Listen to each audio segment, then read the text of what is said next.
Okay. Well, you know what? The fun part of the internet not working at when I got started this morning. This is we're now a little bit late, but you know what? Our guests this hour are two fantastic people, and we're going to have them come on at the same time. They're both under a little bit of time restraint, but both of them have a wonderful message. And Joe, who just recently we reconnected with, is a life coach, and she tells it like it is. Everybody needs a life coach. You want to know what a life coach is? Go to the little QR code that you see right up there. Go to where it says give butter. Go into our silent auction and bid, and you might be the winner of the life coach session with Joe. So I had to move the camera down. I found myself doing this a little bit, stretching my head out, and I don't need to stretch out much right now. So, but anyway, hey, I want to make sure that I send this out right away. Thank you to everyone who has supported this mission. Every single one of you who have watched, every single one of you who have commented, every single one of you who are continuing to share this out. Make sure that you take and you tag 4 of your friends and a nonprofit. All you got to do is put the @ sign in front of their name, tag their name, and tag a nonprofit, and you will be signed in. You'll be registered to win the trip for 2 or a family of 4 to Cancun, thanks to our friends at Sharing the Credit. So, but thank you to everyone who has supported us. And as soon as this interview is over, I've got a little video tribute to them. So, but joining us right now, a great friend, Joe Futterman, and another, he's this guy is fantastic. One of my favorite people. We live so close together, yet we just can't make it to where we can get together. It's almost disturbing. But, hopefully now that we've got the 22 hours started, we can get that to happen. But from the New York area, Joe Futterman, and from Fort Collins, Colorado, Ricky Birkenstock. How are you two doing? Doing great, Zach. How are you? It started out weird. I'm sitting there, and everything. I'm trying to get everything going. I wanted to clean up my little area, my little home for the day, and then all of a sudden I look down and I have no internet on the computer, and I'm like, oh boy. So I go running upstairs, and for me, running anywhere is that's kind of a chore. But I go running upstairs and unplug the modem and plug the modem back in, and I come down, still no internet, and I'm like, oh no. And so for the first hour and a half, you get to see me off my cell phone trying to do this show, and that didn't work so well. Thank God. I have Sean Winnington, who is a great friend of mine, who was able to take and pick up every time that I went from talking to doing this. So, but Sean saved my ass. But now we're up, we're running, and we're here. So, Ricky, how you doing, brother? I am doing wonderfully. It is great to see you two this morning. Joe, I had no idea I'd be meeting you, so it is a pleasure. Me neither, Ricky. This is a pleasant surprise. It's so nice to meet you. I'm looking forward to hearing all about you this morning. Yes. And you Joe, let's get started with you. Sure. Let's go on ahead and talk about you. You really, you say it very matter of factly, and it's a true statement. Everyone needs a little life coaching. Tell us why. Because we all have stuff, right? We all have things that, I don't want to say we all, because maybe there's someone out there who feels that they really don't have stuff or anything that's keeping them stuck. I've been around, a number of years. I've never met that person yet. I look forward to it. I'm not that person. I Because work. they're living in Hawaii in a mansion with 17 butlers and on a marshmallow cloud. Well, Hawaii's good. The mansion doesn't always mean that you don't have stuff. Sometimes you have more stuff. Yeah. And the Yeah. bigger the mansion, the more stuff you have. But I mean, come on, the marshmallow cloud, the mushroom cloud. You'd really have stuff. That's a whole nother conversation. Yeah. That's a whole nother one I'm not really familiar with, other than lion's mane. That mushroom, I do drink that coffee. Right. So yeah, other than that. So what I know you focus on getting your life in order. Mm-hmm. What does that look like? And what does that look like when somebody first comes to you? What is the first thing that you look at and you try to say, hey, you know what, this is the first thing you need to concentrate on? Well,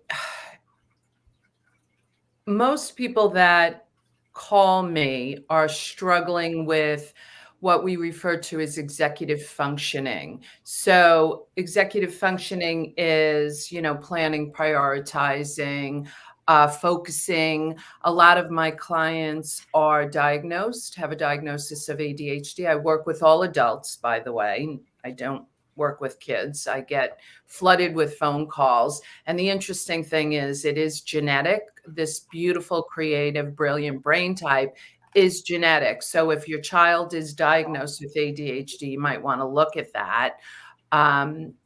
Chances are one of the parents is also diagnosed. So it's really about the executive function piece. Usually by the time the client comes to me, they're so super overwhelmed.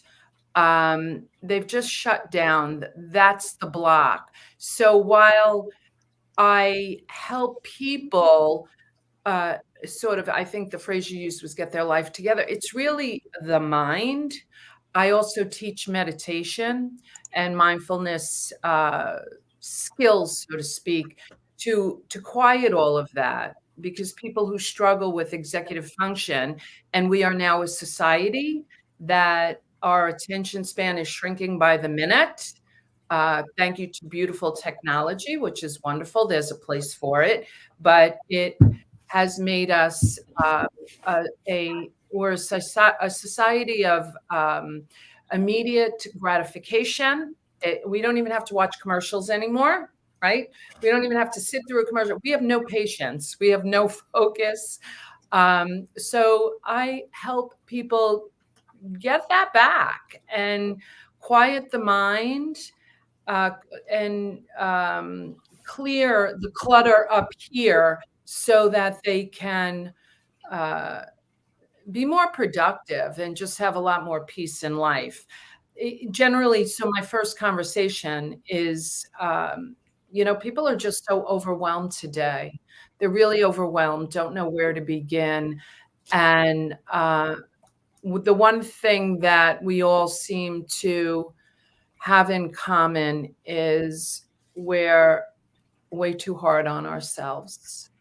Way too hard on ourselves. And that's the most important piece of the work that I do, is to help people see their brilliance and understand the gift that they are.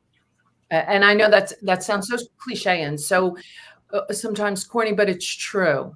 It's so true. We're just so hard on ourselves. And when you're hard on yourself at home, there's the old saying, leave work at work, leave home at home. And that's really, really difficult to do. I mean, and if you're not able to do that, isn't that like a form of not being, prepared, or not being laser focused on things? And can you teach somebody how to better manage that? 1,000%. 1,000%. And most of us don't know how to manage that, where we're so in our heads, and we're bombarded with more stimuli that it's just more stuff in the head. And we carry this around. We don't know how to let go of things that are cluttering our mind. It just stays up there because we don't know how to let that go. Put it up on a shelf. Sometimes we gotta deal with it later, and be where you are. Be present here. Oh my goodness, it's we're not doing that. We're all over the place, and we're missing not just not just the productivity piece, but we're missing the joy. We're missing the beauty, the simple things, because we're everywhere else but here. Ricky, what are your thoughts on all of this that you're hearing? Because you and I have had talks before where, it takes a little while when you're growing up to figure out what your, where is my comfort zone? Where do I need to be right now to make the best of my life? What are you finding I don't want to say useful, but what are you finding helpful with what Joe is talking about? Well, Joe is really covering a lot of excellent material. It is, I like to call discipline and these acts of getting more present and learning to focus more. These are forms of self-care. These are forms of self-compassion. This is an act of self-love, because I don't know if you can see the little label under my name. It says Life Quality Engineer. Our experience of life requires being present for it if we're not here for it. And some of these things are uncomfortable. Joe, when you teach people to meditate, and when you first introduce someone to true mindfulness, the ability to stay with something, there is no good or bad.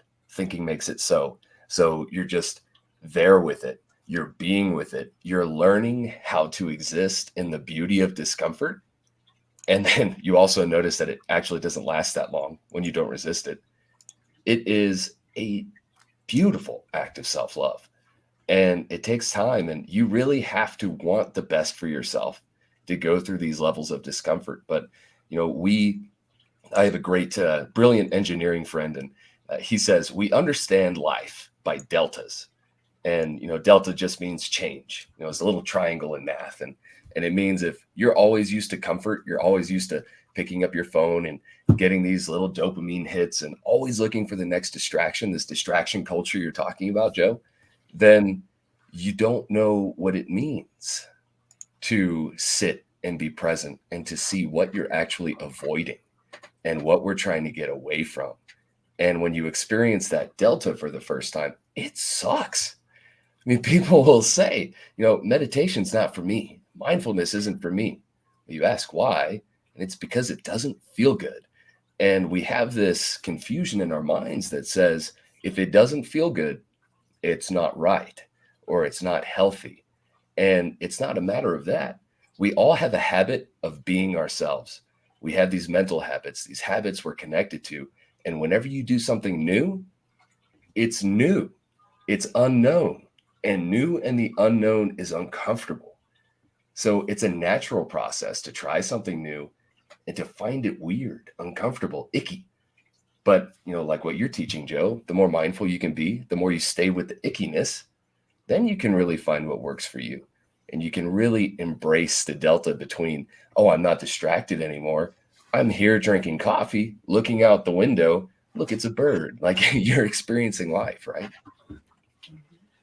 And I think what you guys are both getting at is, and it was mentioned earlier, the immediate gratification on anything.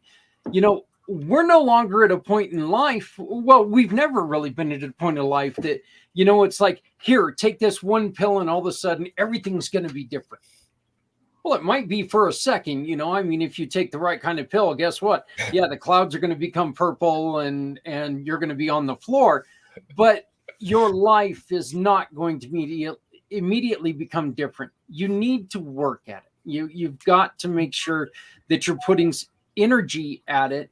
And Joe, what's a process when somebody is expecting that immediate gratification? How do you stop them and say, no?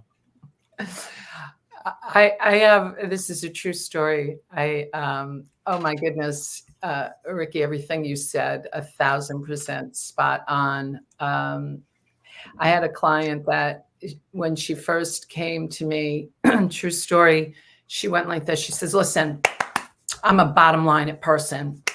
Got to bottom line it for me. And I thought, oh boy. So at the end of the session, so bottom line it, what do I do? I said, breathe. And she looked at me. She goes, breathe. Yeah, I want you to, I think this week you need to work on taking a breath. And I made her put a Post-it note. She was in real estate, so she was in and out of her car a lot. I made her put a Post-it note in a car. I said, don't write anything on it. And every time you get in and out of the car, and I gave her some breath work to do, I want you to just take some breaths. Just leave that note there. And I think she was a little annoyed. Like, I came here to bottom line it and fix all my stuff, and you're telling me to breathe. Yeah, you need to breathe. You need to breathe because you're not here. You're just not here. And to this day, we laugh about this. She still has a Post-it note in her car. This is a few years later.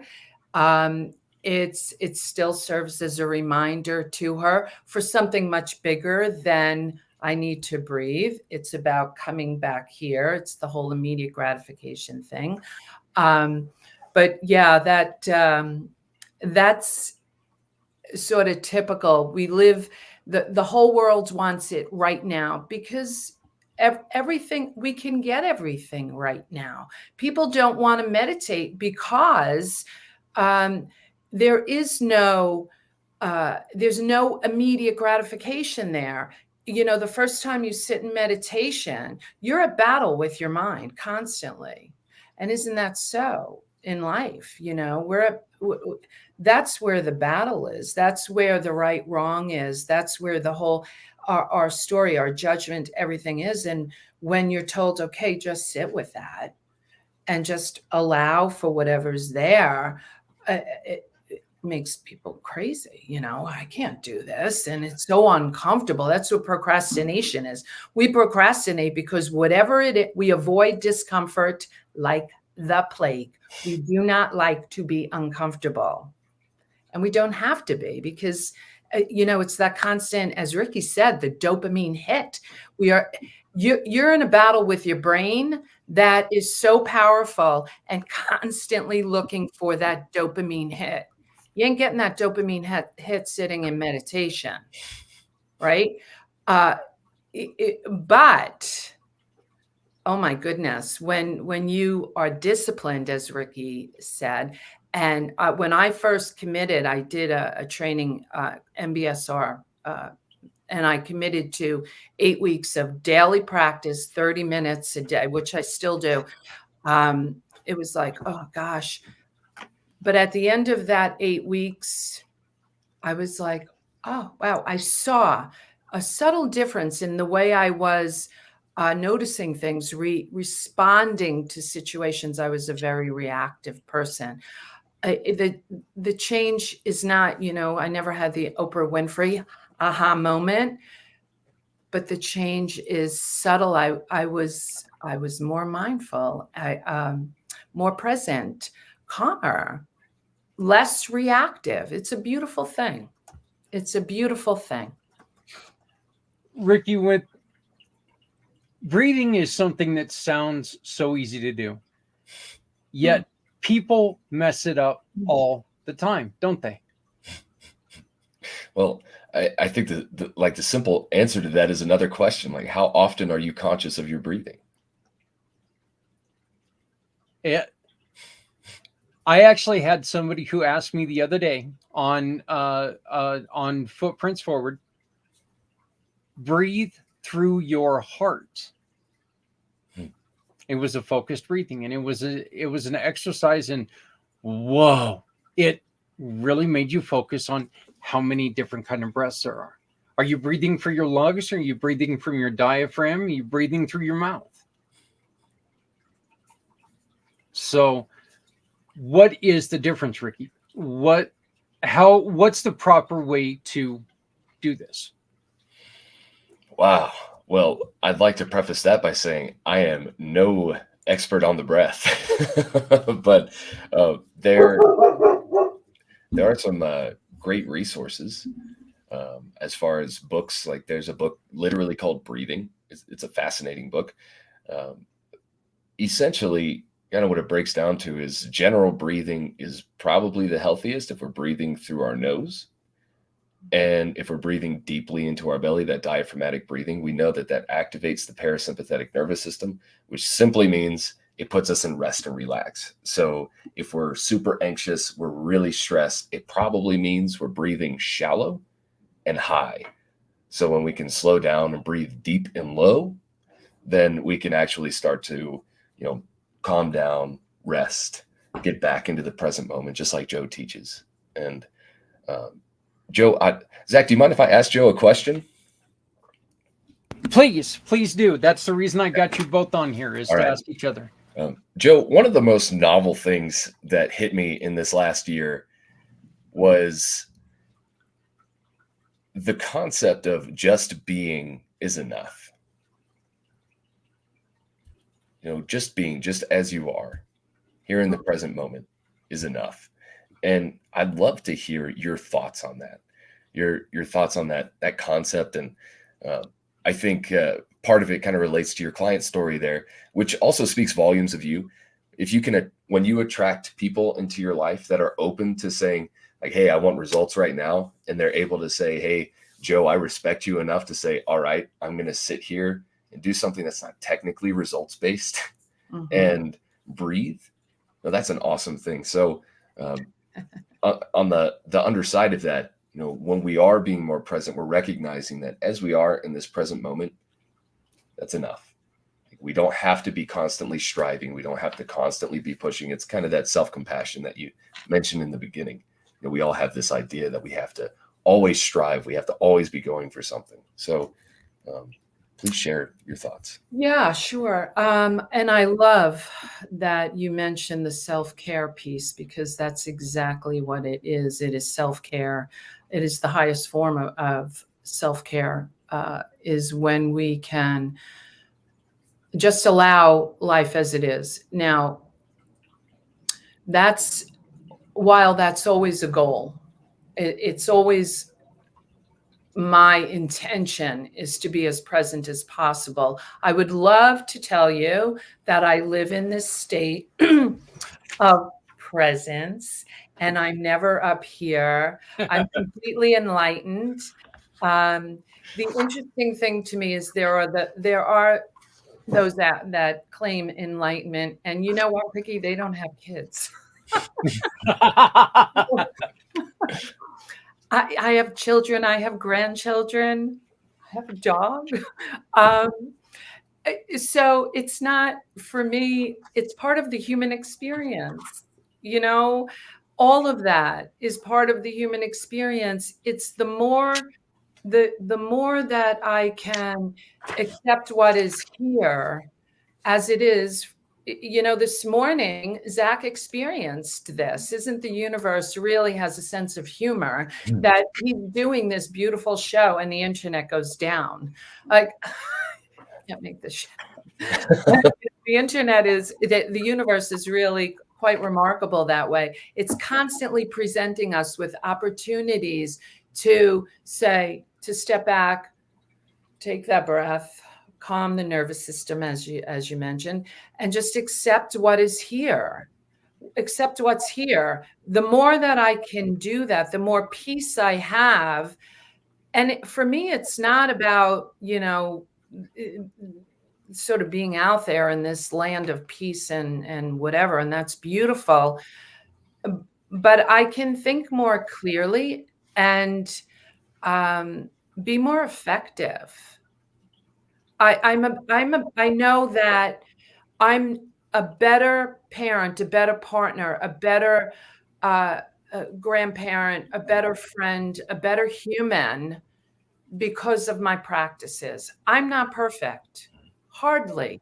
Hardly. I have I say I have kids, with that comes stress. I get stressed out. I just don't stay there anymore like I used to. And that's a beautiful thing. That's a really beautiful thing. I Yeah. hope I answered your question, Recky. I think what you got to ultimately is super valuable. So and it's all connected. So it's Hold pretty well answered. Thank you. So yeah, Ricky, and I do apologize to both of you for the late start. Like I said, everything is working out how it did, but it worked out how it did. But Ricky, please tell us about Transform and Thrive. So in general, I can pretty much sum it up by answering your question about breathing again, Zach, by saying there's a whole lot of different ways to live our lives. And the one that matters most is the one that works for you. So the life I live has been, well, transformative. I've lived many different lives, from addiction and gangbanging and drug use, and then getting myself in jail, to getting out of that, from making sub $20,000 a year to six figures plus. It's in a very condensed period of time. This is a 9-year time frame. I've really devoted my life to how do we actually facilitate change? How do we create the best lives for ourselves? And so that's where Transform, it means we change the way we think and our behaviors that go along with that thinking. And Jo could talk in depth about that. She did touch briefly on patterns and how we hold ourselves back. And I know that's a very sticky rabbit hole for us in this, this coaching universe. So when we uncover these things and we heal from them, we're able to step into new ways of being and stick to them. So when we have congruency between our values, our belief systems, and our behaviors, that's when we're really getting into that transformation space. And then thriving is wherever you are right now, you don't have to stay there. There are so many people today living stuck. They want to see change. Most of my clients are men. Most of my clients are business owners, entrepreneurs, aspiring entrepreneurs. And so that thrive piece is saying there's something that lives within you that you're not expressing. And that's usually when they come to me. There's something they want to change. And that's where thriving comes in. The Earl Nightingale had a great quote that says, like, success is not a cookie cutter definition. There's no one definition for success. The three of us here, if we take the time, we all have three very different definitions. Success looks different to each of us. And the moment you become a success is the moment you start stepping toward your definition of it.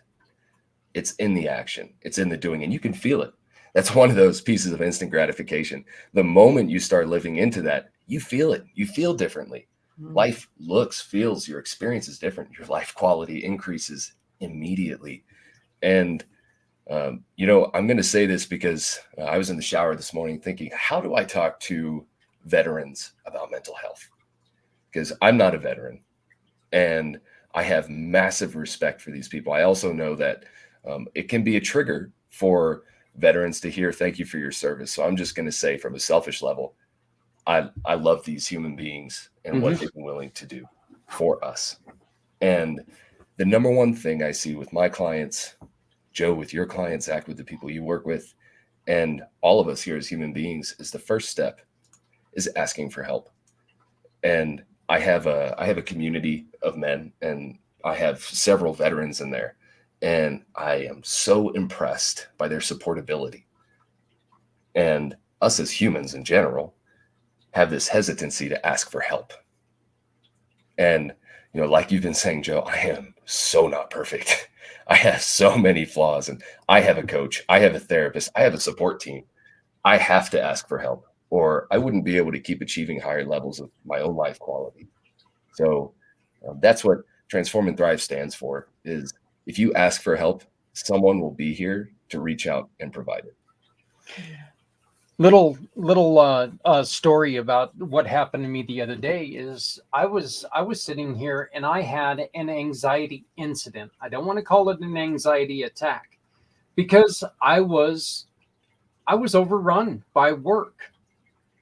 And at first, my first reaction was to kind of freak out about it a little bit, have my anxiety peak and start feeling, oh crap, what am I going to do?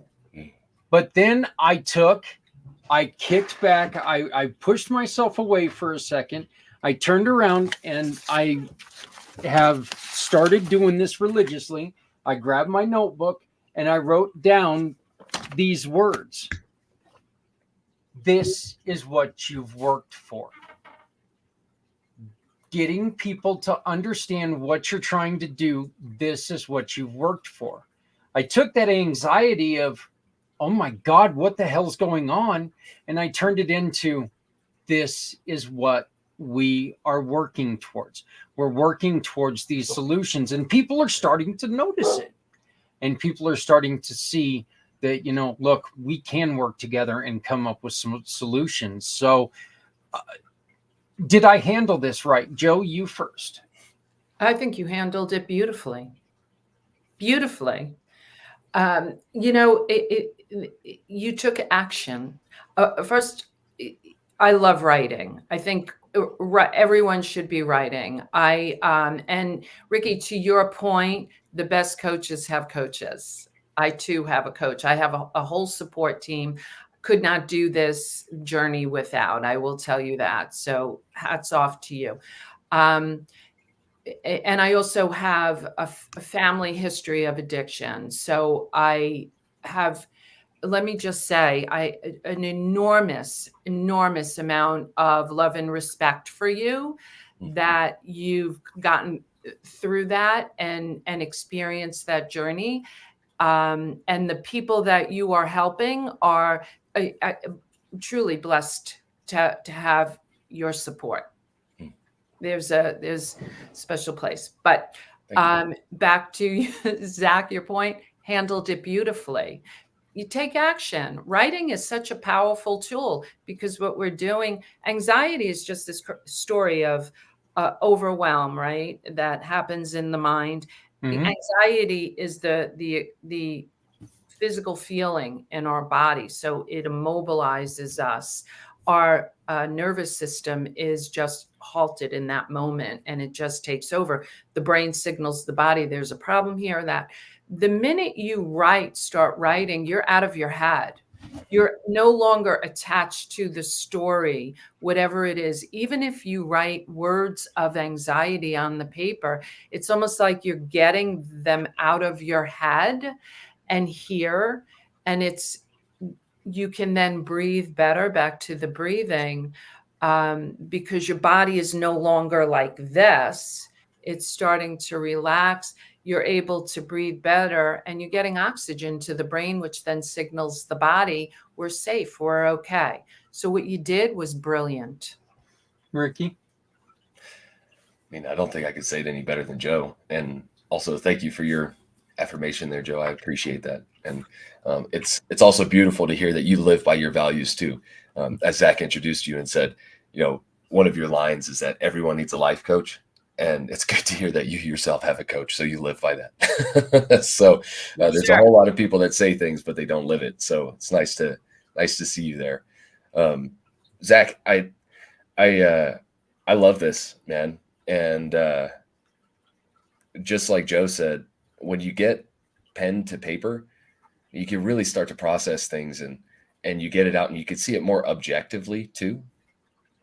And it reminds me of a story that Bob Proctor used to tell about a book signing for 8 hours. He was just standing in line, like he had a line of people, and he was signing books for 8 hours. And he started to get basically out of his mind. He was getting really angry and upset. And he said, wait a minute, I visualized this for years. Like, this was part of my definition of success. And in that moment, he was able to reframe it. And that's what you were able to do, is reframe the story that was happening to something that served you. So I think it's a beautiful process. Well, I I do. I appreciate it. And like I said, I refuse to call it an anxiety attack because I didn't want to be attacked. I knew that that there was a little bit of uncomfort there. But I also I think the one thing with writing that I've really discovered is, when people are guilty of going onto Facebook and they start typing out a post with the first garbage that hits their head, they hit send, and the next thing they're, oh no, did I really just put that out there? Writing gives you a chance to really think about what you're doing. And it gets you a chance to sit there and say, hey, stop, calm down, wake up. This is what's going on. And you're able to look at yourself and you're able to really reevaluate everything that you've got going on. Can you, real quick, Joe, tell us about your offer in our silent auction? Oh, yes. So I donated to this wonderful cause. Zach, I have a nephew who is a veteran. And yes, he did 4 tours in Iraq. Could have gotten out because he still has damage to his hearing. And refused to leave his brothers, and is doing beautifully. I have to just mention Andrew Futterman. Is one of the most amazing people on this planet. He's an attorney now. He turned his life around because of the service. And he's doing amazing work. Unfortunately, I can't say the same of many of his friends and those brothers. So many of them are no longer with us. So Zach, thank you is not even nearly enough. I've donated a month of life coaching, which 4 sessions, and to help someone. Again, we could all benefit from life coaching. So it's my pleasure to do this, to donate that to this beautiful cause. Well, I cannot thank you enough. Ricky, you are part of our giving family. You're one of my brothers in giving. And can you tell people when they hire you, what can they expect when they hire you? And when they hire you from the Community Pay It Forward package, you give to a mission of their choosing, such as this one. Yeah, I mean, what to expect is a deeper relationship with yourself, greater self-awareness, and someone who's going to act as a trusted advisor by your side. You're no longer alone. I tell a lot of my clients, I used to be called a tool for different reasons. But use me as a tool. I'm now in your pocket. So, take out your phone, send me a text, send me an audio. I'm always here to support my people. And, Joe, I absolutely love your donation in the form of a coaching package. I have recognized something in myself where I'm getting not so good at thinking outside the box. And I'm also happy to extend an offer to your listeners as well.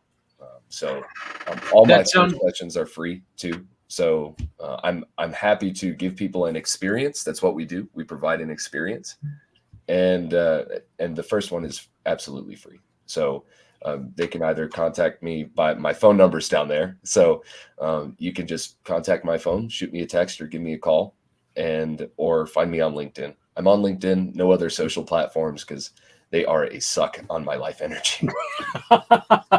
Well, look, I want to thank you both for your patience as we're trying to get caught up. I want to thank you both for everything that you've done and for this last 45 minutes of just the wealth of knowledge and the wealth of hope that you guys have both offered up to everyone and been able to show everyone, look, there's work that needs to be done, but this is very possible. And it's all just a little shift.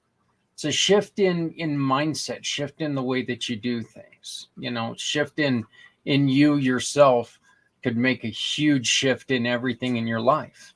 So, Joe, Ricky. Oh, Ricky, no more stalling. We got to figure out how in the hell to get in-person meeting. You know, there's 30 minutes between us. It's ridiculous we haven't met yet, but we got to get that fixed. So, Ricky, you're also in Colorado. Yes, ma'am. Yes. I'm in Fort Collins.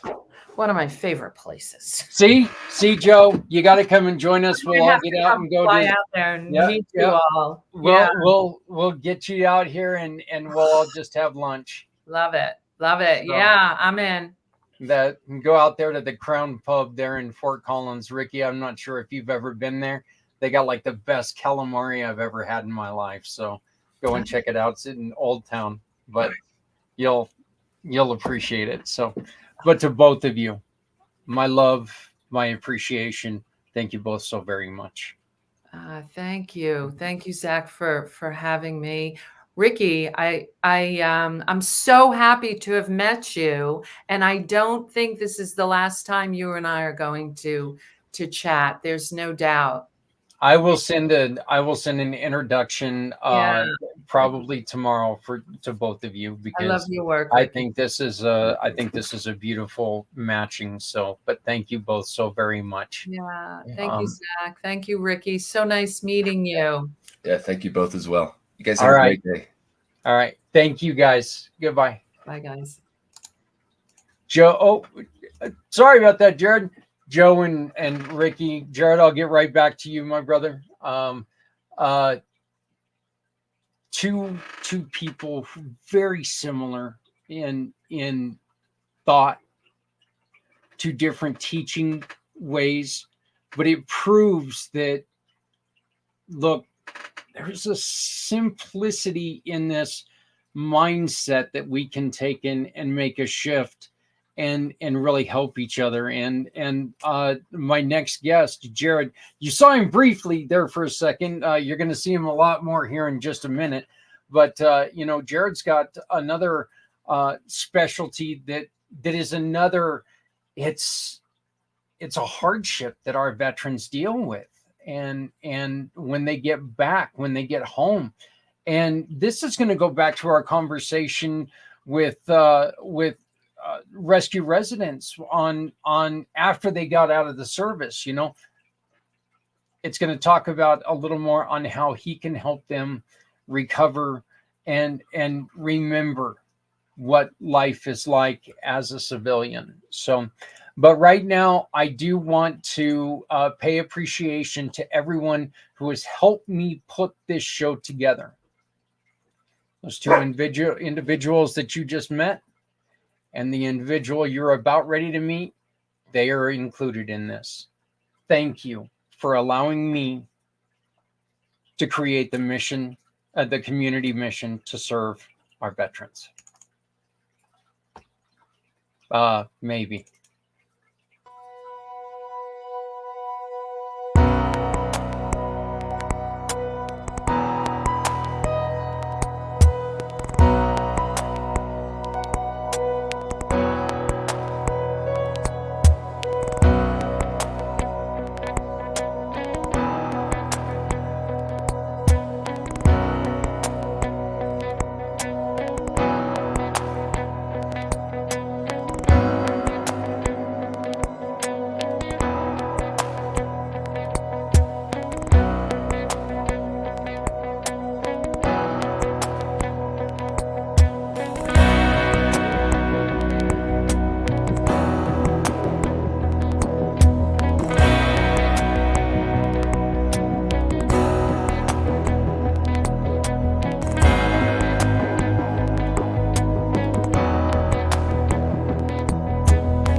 once again, I want to thank every single person that was in there. And I also want to thank every single one of you who are out there who are doing your part.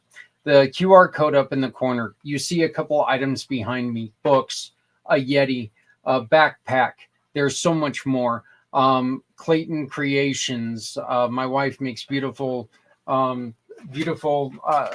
items that like this that you can bid for, and you get to pick the design and the colors, whatever you want, a chessboard, bedroom set, whatever it is, go on there and bid for it. The coaching, the coaching package from Joe, One Hope Wines, a $100 gift certificate, a tattoo session right here in Greeley.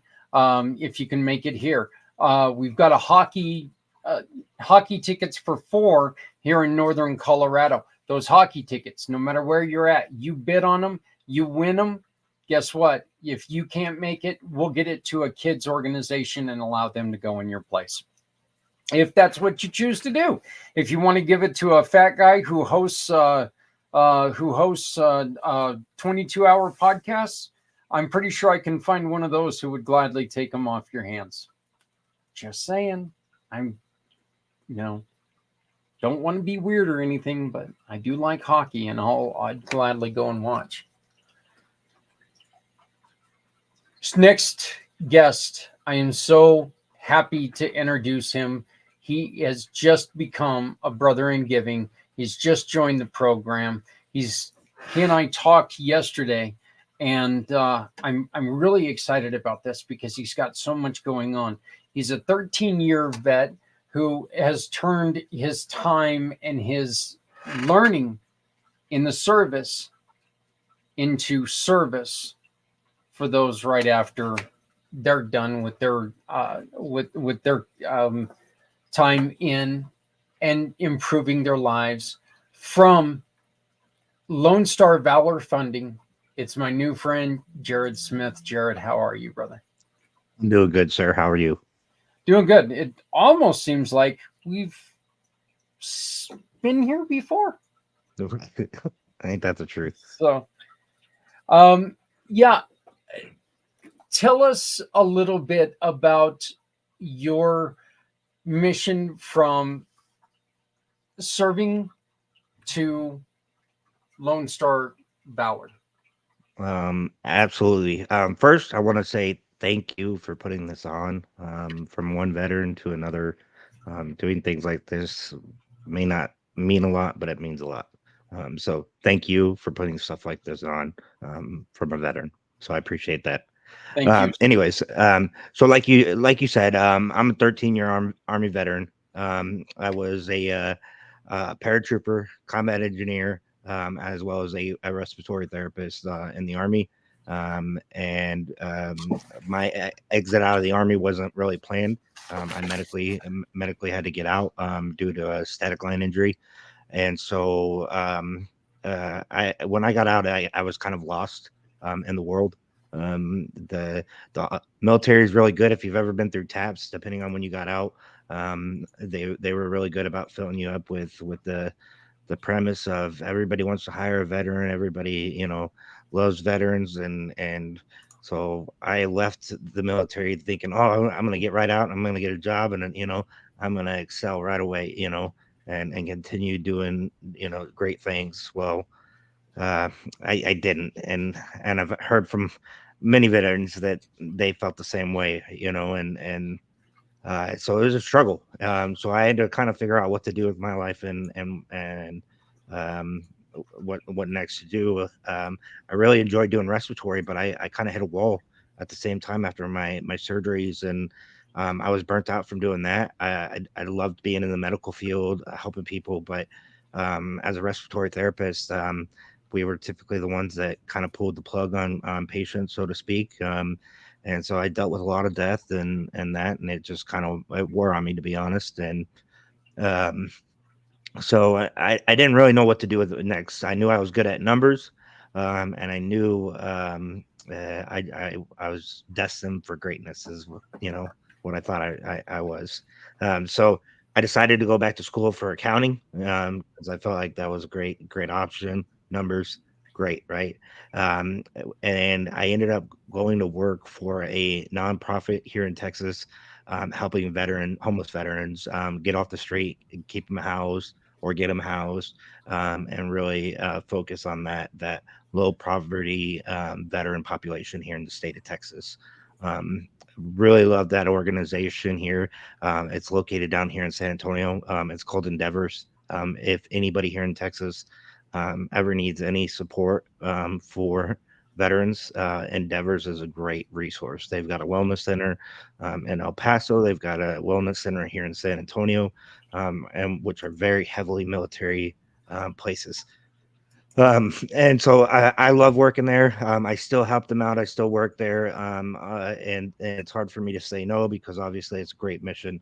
But I was kind of did the back end things where I dealt with numbers and that, and I was bored sitting at home doing that.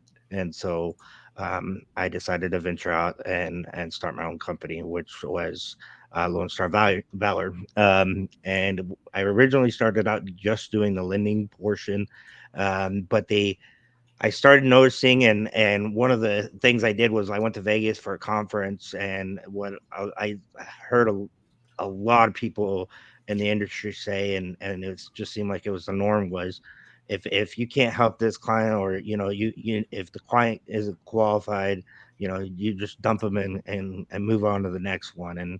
And I don't know, that just didn't sit right to me. Maybe that's the medical side of me. Like I feel like everybody needs help, and you shouldn't just dump somebody on the side just because that. And then the other thing that came to mind was like how many times have we've applied for loans and we get denied, and nobody tells you why you got denied. And it's like, well, how do I fix what I got denied for? I don't really understand that. And you keep this vicious circle. Well, let me go try another place, and you get denied again, and they ghost you, and so I wanted to create something where I could, for businesses that are needing help with funding. Maybe they're having trouble with getting funding, or maybe they're getting denied, or they're not getting callbacks from the lender they're using, which most likely means that they're not getting approved. And I want to help them either understand why they're not getting approved, get them approved, or help them with their business credit, and help them build their business credit. And so that's my goal is I don't want to just dump them on the side of the road if they're not able to get funding. I want them to be able to get access to our business credit side, and get coaching from us, and learn how to establish their business credit, learn how to grow it, learn how to utilize it correctly. And then hopefully by the end of that, they'll be able to access that money that they need to grow their business. We talked about this when we talked yesterday, and one of the things that I made mention, and I just want it really bears repeating. One of the best things that you just said is telling somebody that they're not eligible or they don't qualify or something like this, and then just shutting the door in their face. That, and you were told that's the way you were trained, that's the way we do it. That's why I wouldn't say I was trained that way. That was the attitude of the conference. That basically time is money, and that you don't you shouldn't waste it on non viable clients. And so that was kind of the attitude of everybody. When you started Lone Star Valor Funding, was that the first thing that came to your mind, that I'm changing this? We're going to work to get, we're not just going to try to get the funding for these businesses. If they don't qualify, we're going to work to allow them to get that. To be honest, no, it wasn't. My first idea was, hey, I want to try to help people get funding, and I want to try to be able to find them, a source of funding, and I'm really good at trying to research finding lenders and stuff like that. And that's kind of one of my other strong suits is that I try to listen to, the individual, figure out what their pain points are, figure out what they're wanting to do with that money. Excuse me. Figure out what they're, what's important to them in a loan, or whatever the finance they're looking for in the business. And then really try to find a lender that matches them rather than just, send it to a list of lenders and hope that one comes back. And so that's kind of the idea or that's kind of the way I was running things. And then I went to the commercial lending conference, to pick up more lenders. Essentially, was what I was trying to go there for, and get any more advice and that. And so, through there, they had conversations. They had speeches and people talking, and you're networking as well. And a lot of the conversation was, don't kept coming back was don't sit on these guys. And for me, when I was there, it was kind of an epiphany, that I was like, wait a minute, so you just want to throw these guys out, like, I don't, that doesn't make sense to me. It's like, how, that's rude. Yeah, or that's that, they may become fundable, and in a couple months they may become fundable in 6 months, and you may be able to help them then, and you're just throwing them aside. um it just And that's when I decided to take the time to find, um build a program that could really help them, bring everything in one place for them, and be able to coach them as they go through this program, so that they can have business credit by the end of it. It was kind of a baby in the baby with the bathwater moment. Yeah, Uh, absolutely.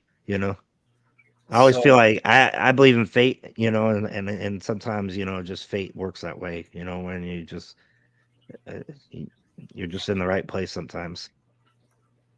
one of the things that our credit scores and everything like that, they mean so much for everything nowadays. But a credit score is not always indicative of the person.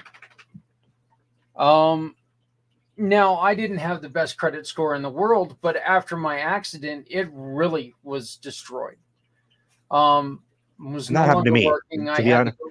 I'm sorry. That happened to me, to be honest. When I got out of the military, that was part of the other thing that I was fighting was, because my exit out of the military wasn't planned. I didn't have time to financially, uh, get ready.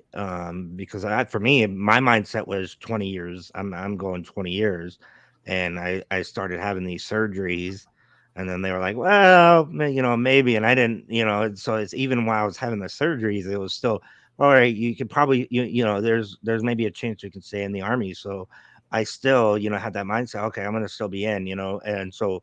Um, Literally when they put me through the med board, it was so quick that by the time I got out, I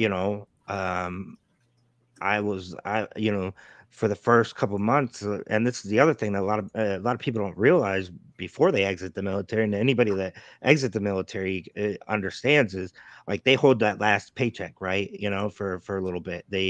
Um, Even when you med board out, it still takes about 2 months for the VA to kick in, and it still takes, I had medically retired out. So even my retirement check from them took a little bit. So there was a period where I wasn't getting paid, or even when I did get paid by the military, that retirement check was $1,000. There was no BAH, there was no, there was nothing, any other extra stuff in there.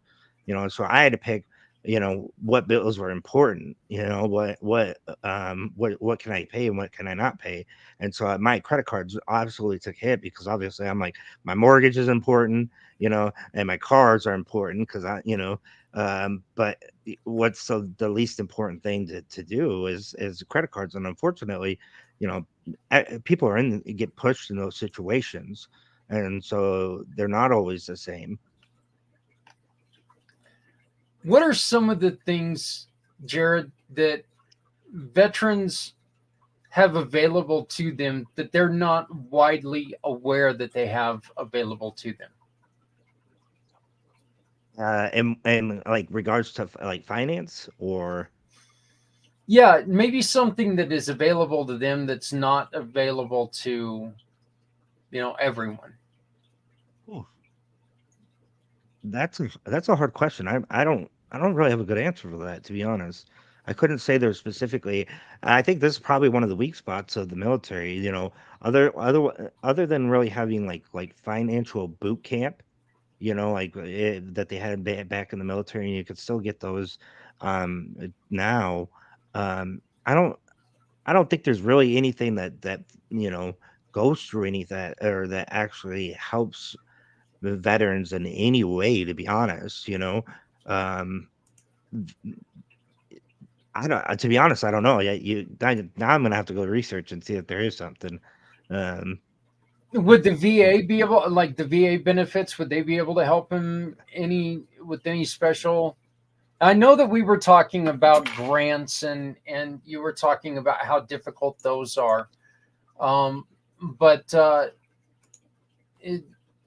so there's nothing in the VA that can help them though, or not when it comes to like finance or even business. If we're like again the military and the VAs, they've put a lot of money into the homeless veteran side, and I know that obviously from the other side, um, the because obviously it's such a it's such a epidemic, and the military and the VA have put very little resources into veteran owned business owners, anything to do with business, veterans, really in that realm, to be honest. And so um the biggest thing would be, man, um there are grants, but the only place I really know of grants is called Hello Alice. And that's hello, like you say hello, and then Alice, ALICE. And so they'll have grants on there. But I've talked to many people about that website, and about those grants, and I've still yet to meet somebody that does get a grant from there. And I really feel like it's a toy that they use, or a tool that they use to try to convert them into their system or whatever. I forget what they were trying to sell you, but as soon as you apply for their grant, they try to flip you into buying something of theirs or going into their system. So there's something that they're trying to sell you. um and so I think again, this is my personal opinion, so please only take this as my personal opinion. I feel like they only use that as a tool to get whatever they're trying to get money wise. And so I've really yet to see. okay. Uh, first, um, first, uh, first thing that pops in your head: pitfalls that we need to watch out for. So the big thing is grants. Don't pay for well, in lending in general.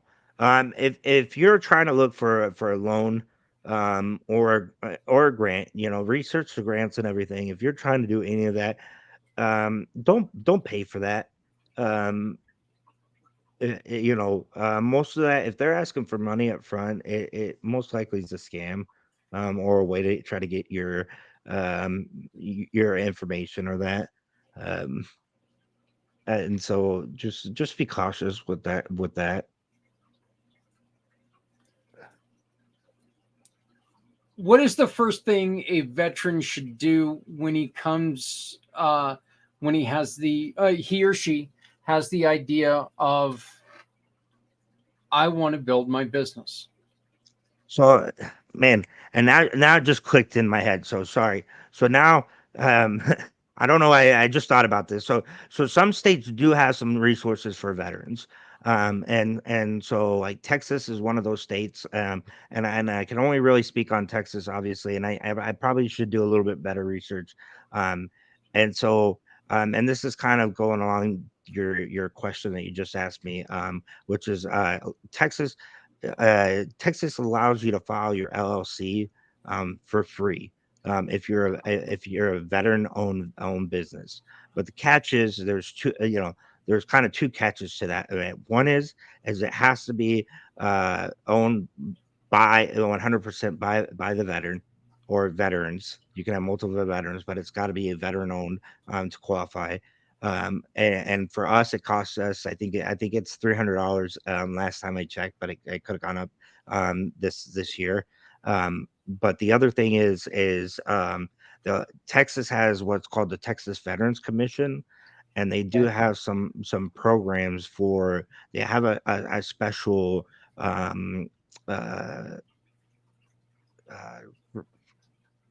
pillar, I guess. Sorry, I'm still trying to wait for my coffee to set in.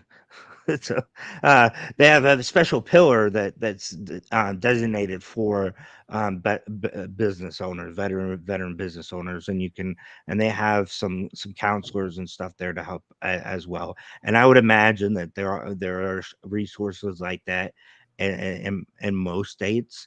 It's just a matter of Googling that. And please, if you have questions like that, reach out to me and I'll look it up. I don't mind researching stuff like that. I know, it can be kind of, hard to navigate some of that stuff because for whatever reason, sometimes if it's to help us, it seems like it's buried and you have to go through a bunch of stuff and even through it. So in order to get the free LLC for Texas, you have to go through the Texas Veterans Commission, get a special certificate from them. And last time I looked last year, they were like 2 months behind, or so you had to wait for it, or you had to pay for it and then you could get reimbursed. And so it was a pain in the ass. So if you're thinking, and so that'd be my biggest thing is if you're thinking about joining a business, especially like here in Texas, check those things out and see what you have to do and start doing them now. And so that you can start registering your stuff. Because it can take a little bit of time. So if you're expecting to jump in here and start overnight, if you want to do that, you're going to probably have to spend some money. So that's probably my best advice.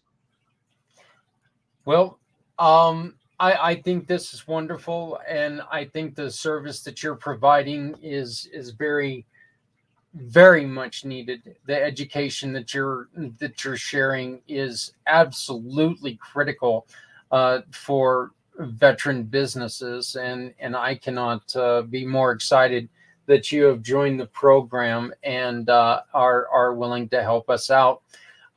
Joining Jared and I now is a really good friend of mine. Alan and I met a couple years ago, and he is working so hard to be the master connector, Mr. Alan Holmes. Alan, how you doing, brother? Oh, we can't hear you. We're back on StreamYard. I know that your microphone has a problem with StreamYard, so. No, not yet.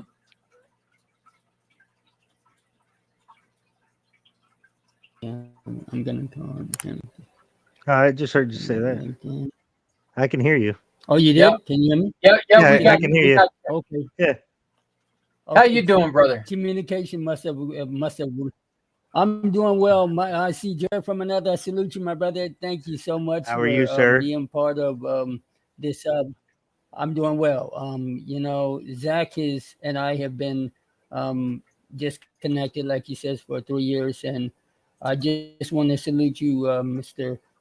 Zach and Jared, for both of you serving the community well, remembering our fallen brothers, and I'm just here to be of service to both of you. As a master connector, I'm in awe when I meet great minds of working together as a collective. There's so much information online, offline. It's sometimes misleading, sometimes disheartening, but as we know, we just continue to trump on. Being in artillery at one point, that's what I learned from, Soldier On. So, yeah, I'm glad to be support of both of you gentlemen. Alan, just a week ago, you had one of the problems that we're talking about. You encountered something just about a week ago where somebody called you and said, help. Yes, sir. Can you tell us, and we're not asking for the name, but can you give us a little Yes. bit of background on this story? Well, this was definitely, I know it was meant to be, because as anyone knows, little backstory, just real quick. My wife suffers from mental illness, so I'm kind of in regular for the past 17 years. I've kind of, hey, let's go. Let's go down that road, crisis moment. And what had happened is an associate of mine who called, where we were just talking business, and I mentioned that I have a wife who has mental illness, and I'm understanding. Well, an hour later, she calls and she says, I have a soldier in crisis. It's a friend of mine. She was panicking. She didn't know what to do. She didn't want to call the crisis line. It's another story for another day. What happens when that comes in? Long story short, I said, okay, let's breathe. Tell me a little bit about him. 49, served in Afghanistan, just different parts of the world, multiple deployments. And he was down there on January 6th with his service dog. And he's just basically ready to take his own life, point blank. I said, okay. Where's he now? Well, he's with his mother. His mother checks him on every 30 minutes. He's okay. But I can't get him on the phone. I said, okay, let me make some calls. I make some calls, left a voicemail. Next day, a gentleman with an incredible foundation, one of our sponsors, check with Zach, him, that has foundation in a project in the front end. He called me back the other day and said, let's make this work to see what happens. We made a couple cross calls, and long story short, as far as I know, I checked with her and he's doing well. But it was because of the calls that I was able to reach out to another foundation within the community that's supported by Zach and everyone. And even Jared helped me. I was so out of talk. Jared called me and said, okay, I couldn't remember the name. And he gave me the name of the foundation that we have. And boom, it in full circle. But it showed you what happens when you reach out. And you're at a moment's crisis. If it hadn't been for Jared and Zach and the connections that we had within our group here, I don't know what would have turned out. And I didn't even know this person, but he was a veteran. He was a person who needed a crisis, and as we were trained, I didn't even hesitate to get the information to that person, and she felt better. That organization Alan, Alan, you're talking about is Project Die Hard. Brian's going to be joining us here coming up very shortly, in a couple hours. But Brian is a great friend to veterans, great friend to all of us, and mad respect to him. But Jared, real quickly, you obviously are aware of this story. Absolutely. When you hear this as a 13-year vet, what goes through your mind? I mean, it trying to get them help immediately. I mean, obviously, trying to figure out how we gotta connect them to whoever we need to, and it's just that simple. I mean, I think the most important thing is not losing touch with that veteran, and I think that's what we did was quickly find a way to help them, but still be able to keep in contact with them and work through it. And this is something that's near dear and to my heart. I've had somebody very close to me commit suicide and a veteran, so it's it's a shitty thing. I mean, on both sides, you hate to see what it does to the veteran, but the other side of is the families, and what they have to go through as well. Alan, you have, and this is a great segue into something else that Jared does work with. You have unfortunately dealt with the issue of homelessness. How,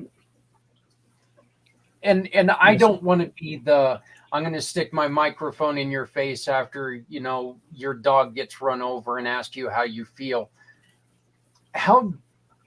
But I'm going to stick my microphone in your face and ask you, you know, how do you feel? How difficult and how desperate were you at that moment when you realized, holy shit, I'm out here? You know, what the hell? I serve my country and I'm out here and I need help. How desperate were you?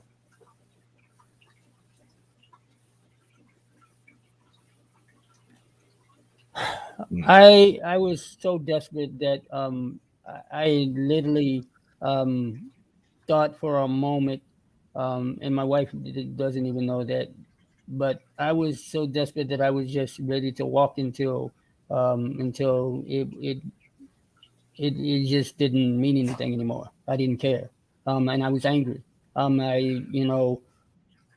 I realized that I started to have thoughts of going back to the place where I was trained and just take things to make them go boom. And anybody who knows what I mean, I've been an artillery, and that's how every organization, every person that basically put me there, and I did take responsibility. I put myself there, but long story short, I was thinking very bad thoughts. And the only thing that really drew me out of that is my wife, who was then girlfriend at the time. She was going through things, and she walked with me, and she has a heart of gold, and always picks up a stray cat and a dog. And I said, okay, it's bigger than this. And then I got determined. I said, it's not about me. It's about somewhere along the line, I'm going to have to come out of this and be able to help other veterans, because this is not the answer. And when I start feeling the worst, then I realized that I was doing this for myself. And I was thinking to myself, not thinking about others, that what am I going to say to them when they come up? And if it hadn't been for what I went through, I don't know what the suggestion I would have been for the gentleman that I was able to help last week. So, but yes, I was in a very dark place, and it's a place where, and yes, in my military training and support and remembering the unit mindset is what helped me come out of that. Jared, let's talk a little bit about your work with homeless vets. Can you tell us about the organization? Yeah, absolutely. So the organization is called Endeavors. They are a veteran ran, Christian based organization. They have kind of multiple different pillars. So, like I mentioned, they have the wellness centers, which they have mental health there. They have a workout room that veterans can go to work out, or just whatever. And then they also do some migrant services and emergency services as well. But like I said, for me, I work primarily with the homeless veteran side, and what I like about the program is that we don't pay directly to the veteran. We pay to the vendor, or the landlord, or whoever we need to keep either that veteran housed or get them housed. But we pay directly to them instead of giving the money to the veteran, because we want to help the veteran, not make things worse. Yeah. Well,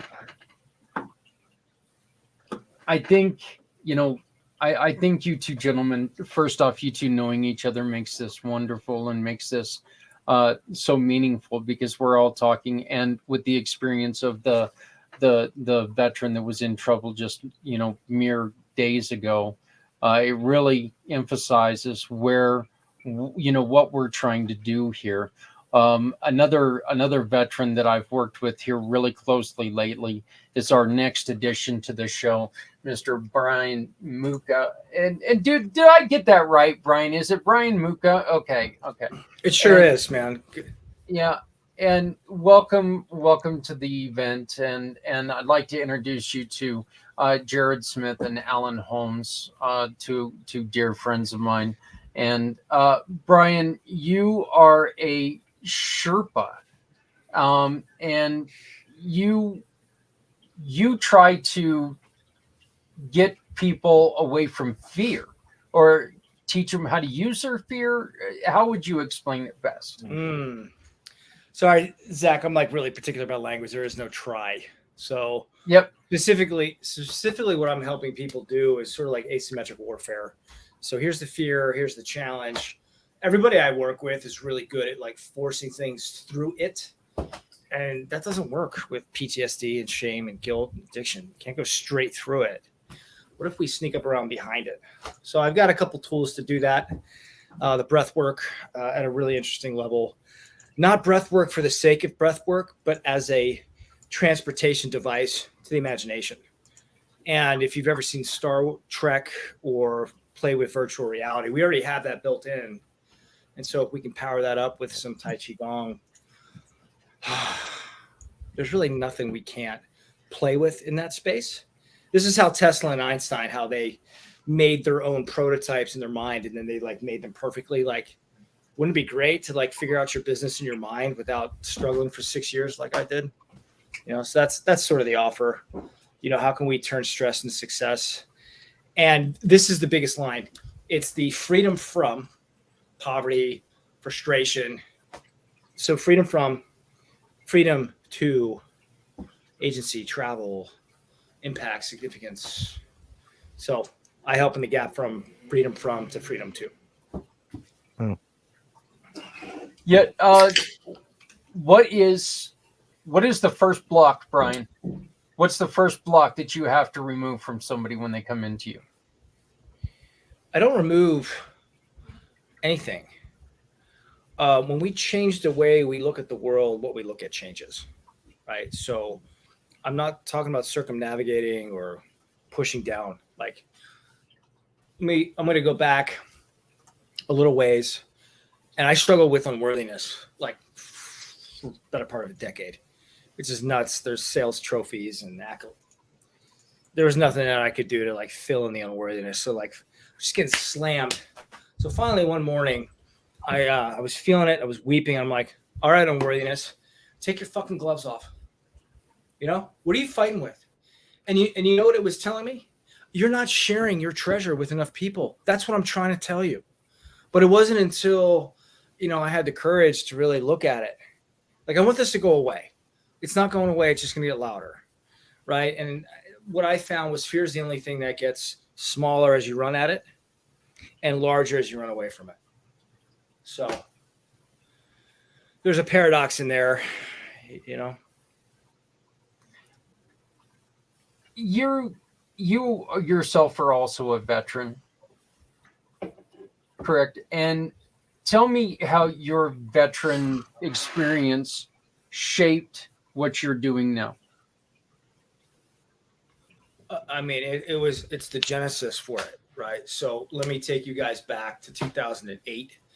I'm on a 26-mile run on a Saturday in Iraq. We're at Camp Spiker. And like, I had already been fired from platoon commander. My team is up in Shirkat. I feel ashamed. I feel guilty. And I feel like a leper. Like, I'm like a special operations officer in name only, not able to operate. You know, I took some pleasure in beating my command in CrossFit there. Like, I figured out the financing for the most badass plywood CrossFit gym in the world in Iraq, right? So that was, but like, I remember being on this run and I'm like, if I were to not come back, wow. Granted, that wasn't an option, right? But I got to stick my little toes over the edge of the ramp and like, oh, I understand why people choose suicide. So I would fight the next year and a half to get another platoon commander position. And I did. And I was getting ready to take a team to Afghanistan. All the while, though, I'm struggling with unworthiness, right? And I let people treat me that way. And because of their lack of confidence, my ability to operate with Army Special Forces in Afghanistan, my commander said, Brian, I've lost a lot of sleep over this, but you're not the man to take your team to Afghanistan. Not only was he right, he made a great call in that. He made the right decision. Did I have all the potential to be able to do that? 1,000% yes. I just didn't know that. Everybody else did. And that best, worst day of my life started all of it. That was the spark. And I found breath work and Viktor Frankl's Man's Search for Meaning in all my practices for myself and now also with my clients is to widen the gap between stimulus and response. And it always starts with a deep breath or a quick breath or a squeeze, reset. This is not in control. The body is. You know, this is where my crazy lives. This is where my connection to the everything is. You know, and, creating that emergency procedure. I get practice with that in combat from that great reset, my divorce, running out of money, et cetera, et cetera. The stakes get higher as the emergency procedure gets more refined. So. Did Jared or Alan, did you guys have any questions of Brian? Alan, nice to see you again, man. I don't really have any Nice to questions. see you, brother. You know, Alan's on a little bit of a delay, but Alan, going ahead and then Jared. yeah, I'll go ahead and share that.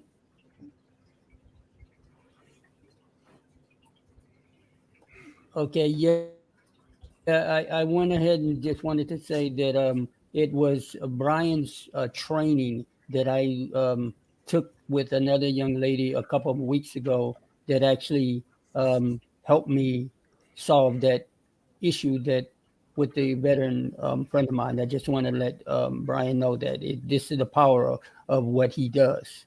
It works. Alan, what a miracle to see you in this chat again. The odds of that are 0. So thanks for being part of the miracle.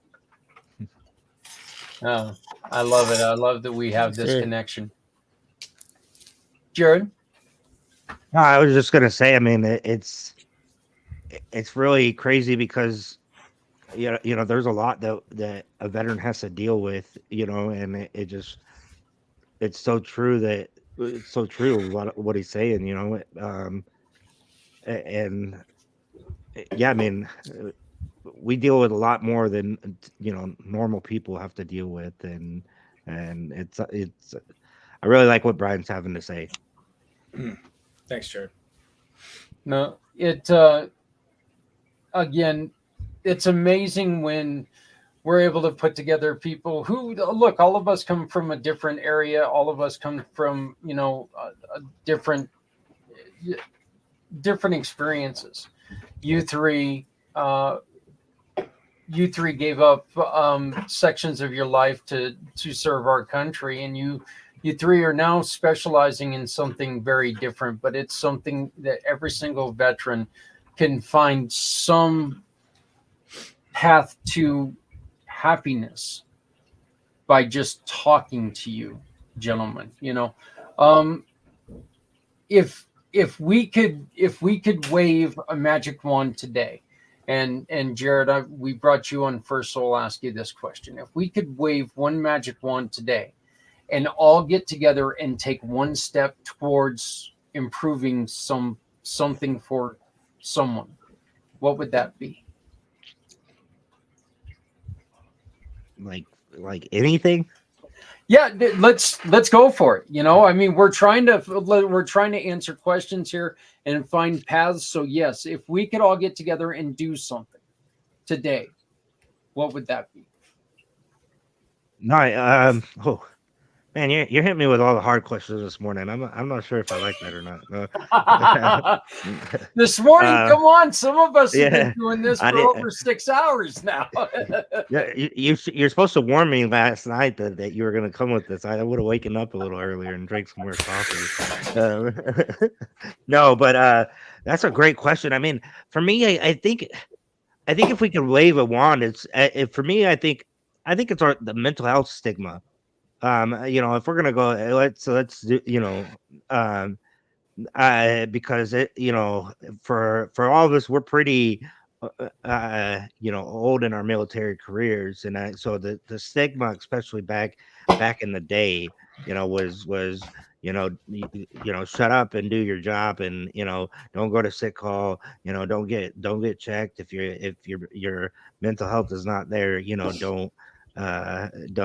don't say nothing, and so I think a lot of us have that ingrained in us where we don't want to say stuff because we're afraid of what it's going to have on people's opinion of us, or we're going to have afraid of job, what it's going to have on our career, the whole 9 yards. And so I think that's the biggest thing is just getting rid of that stigma and letting it be that we can be a little bit more open about the mess that we are. Okay. Alan?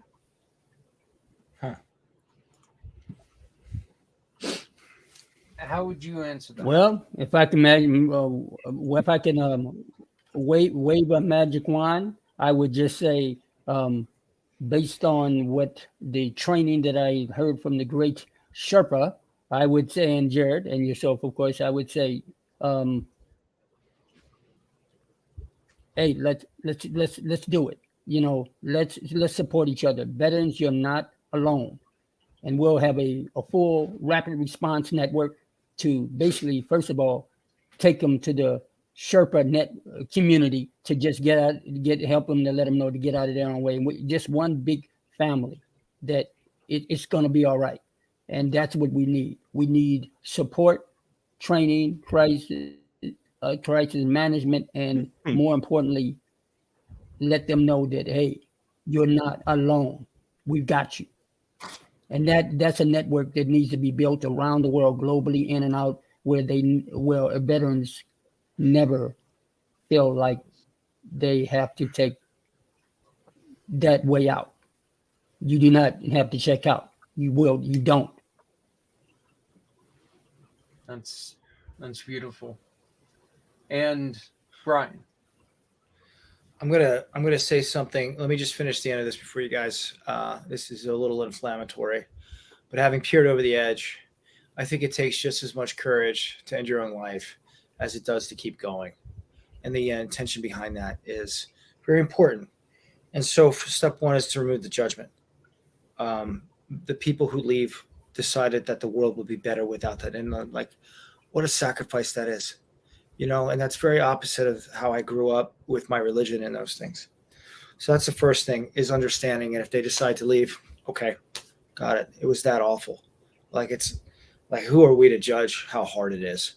I'm not advocating suicide, certainly, but just for us, when we meet people, that unconditional compassion, that unbearable compassion for the person going through the worst possible scenario that beyond our imagination, beyond what we can possibly fathom, right? First one. Second one, if you want to change the world, this is kind of like the Gandhi quote. I'm going to quote myself here. If you want to change the world, love yourself. These 40 years of my life have been about learning how to love me. And there's been a lot of great mentors and teachers and coaches in plant medicine and those things that I've tried to fill in that unworthiness gap, but there's really only one opinion that matters, and it's my own, of myself. So when I can learn to love me, and Zach, you can't do that for me. You can tell me 1,000 times, Jared, same thing. You can tell me what you love about me when I forget, and that's useful. Here, take my pack. Let me grab some water. Let me grab a break. Fundamentally, when I'm staring in that mirror and I'm saying, I love you, Brian, that's it. That's the job, to look in the mirror, to see the trauma and the journey and those things, in a really courageous way, to look and see the man that stares back in the mirror and wondering, who is aware of this right now? Is it God? Is it consciousness? I think we're made out of God, the quantum field, right? We're essentially space. 99.9997% of our bodies is nothing. Not true. It's the strong attractive force, or the dark energy, which is, there's not a word big enough for what we're made out of, So just remembering our divinity. And just to leave you with, we want to change the world. We get to love ourselves first. And in the words of Mother Teresa, love our families. And then asking this question: what's uncomfortable that would make me step up into my kingship, my warriorhood? No one can do this for me. And to declare, right? Like freedom can never be given, it can only be claimed. So it's an inside job, guys. No one can do this for us. Oh. Look, I love y'all, and I appreciate you guys coming on this journey. I appreciate you guys coming on this mission because, you know, our hope is that there's something said today that there's that person who needs to hear it, that's going to be able to go, you know what, they're right. Brian's right in his message. Jared was right in what he said, and maybe if I talk to him, I can find the answer I'm looking for. I think that if we get together and we can all shout everybody else's message, we can all repeat what we've heard. We can take a little bit from everything that we've heard today. I think that we can make a huge difference and we can change someone's life. And I want to thank you all for being part of this. I hope to continue this for many years to come. And I hope you guys continue to join me every year as we just make this bigger, better, and keep it as important as it is, because it's never going to get more important. I mean, look, this is about trying to help people who need our help. So, Jared, let's go with you first. How do people get a hold of you, sir? Yeah, absolutely. They can call me. That's my cell phone below, 737-802-4558. You can text me, call me, especially anytime that you need any assistance, or my email, admin@lonestarvalorfunding.com. And please reach out to me if you need anything, have any questions. I'm an open book. Sounds great. Alan, how do we get a hold of you, sir? The information below, 951-599-8141, or the Master Connectors Create at Gmail. That is actually the way to connect me. And let's just have a chat and see how I can be of service. Thank you so much for allowing me to be part of your world. I see you again, Brian. Love you, brothers. Good to see you. Love you too, man. Same and Zach. Thank you. Yep. And Brian, how do we get a hold of you? Shoot me a text, 609-647-9866. I guess the next easiest place then would be LinkedIn. You can read about my background and some of the offerings and those things if you want to connect further. That's a good way to do it. So Brian Mucco on LinkedIn. All right. Gentlemen, thank you. Thank you all so much for joining this. And let's get to work and let's make sure that we keep this up, okay? Thank you, guys. Absolutely. Thank you so very much. Let's have a great day and let's keep this going. Okay. All right. Amen. All right. Thank you to Jared, Alan, and Brian. Again, we're hearing as many things out there as we can hear in one day. And however you heal, that's what's important right now. What's not important is how I heal, how anybody else heals. What's important is how you personally heal. You just heard from 3 different gentlemen who do 3 different things, yet 3 people who are in the same mindset that when we work together, we can do amazing things. Amazing things. One of the greatest things that we get to do is do this wonderful, fun event that is going on right now. And we're only able to do that because of the help of some of the greatest people I've ever met. And we've got a couple of those people in the waiting room. They're going to have to wait for exactly like 3 minutes and 45 seconds, something like that, before I bring them on, because I have to take my 3-minute break at the top of the hour and do the most important thing I can do today. And that is thank everyone who has made this possible. Because you know what, without your support, without your help, there would be no way I could continue to do what we're doing, and no way we could support the wonderful programs that we are supporting today. Thank you for everyone involved, including these wonderful people.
Again, thank you to everyone who has taken part in this. Thank you to everyone who is working hard to support us and make this happen. Two of those individuals are joining us right now from right here in Colorado. Great friend. She's been on the podcast a couple times. She ended up bringing on a surprise guest this morning. I'm not even sure if she knows that yet, but she sent a message out yesterday and someone decided to join us, and someone that she has trained and changed their lives. Sarah Kuoku, how are you doing?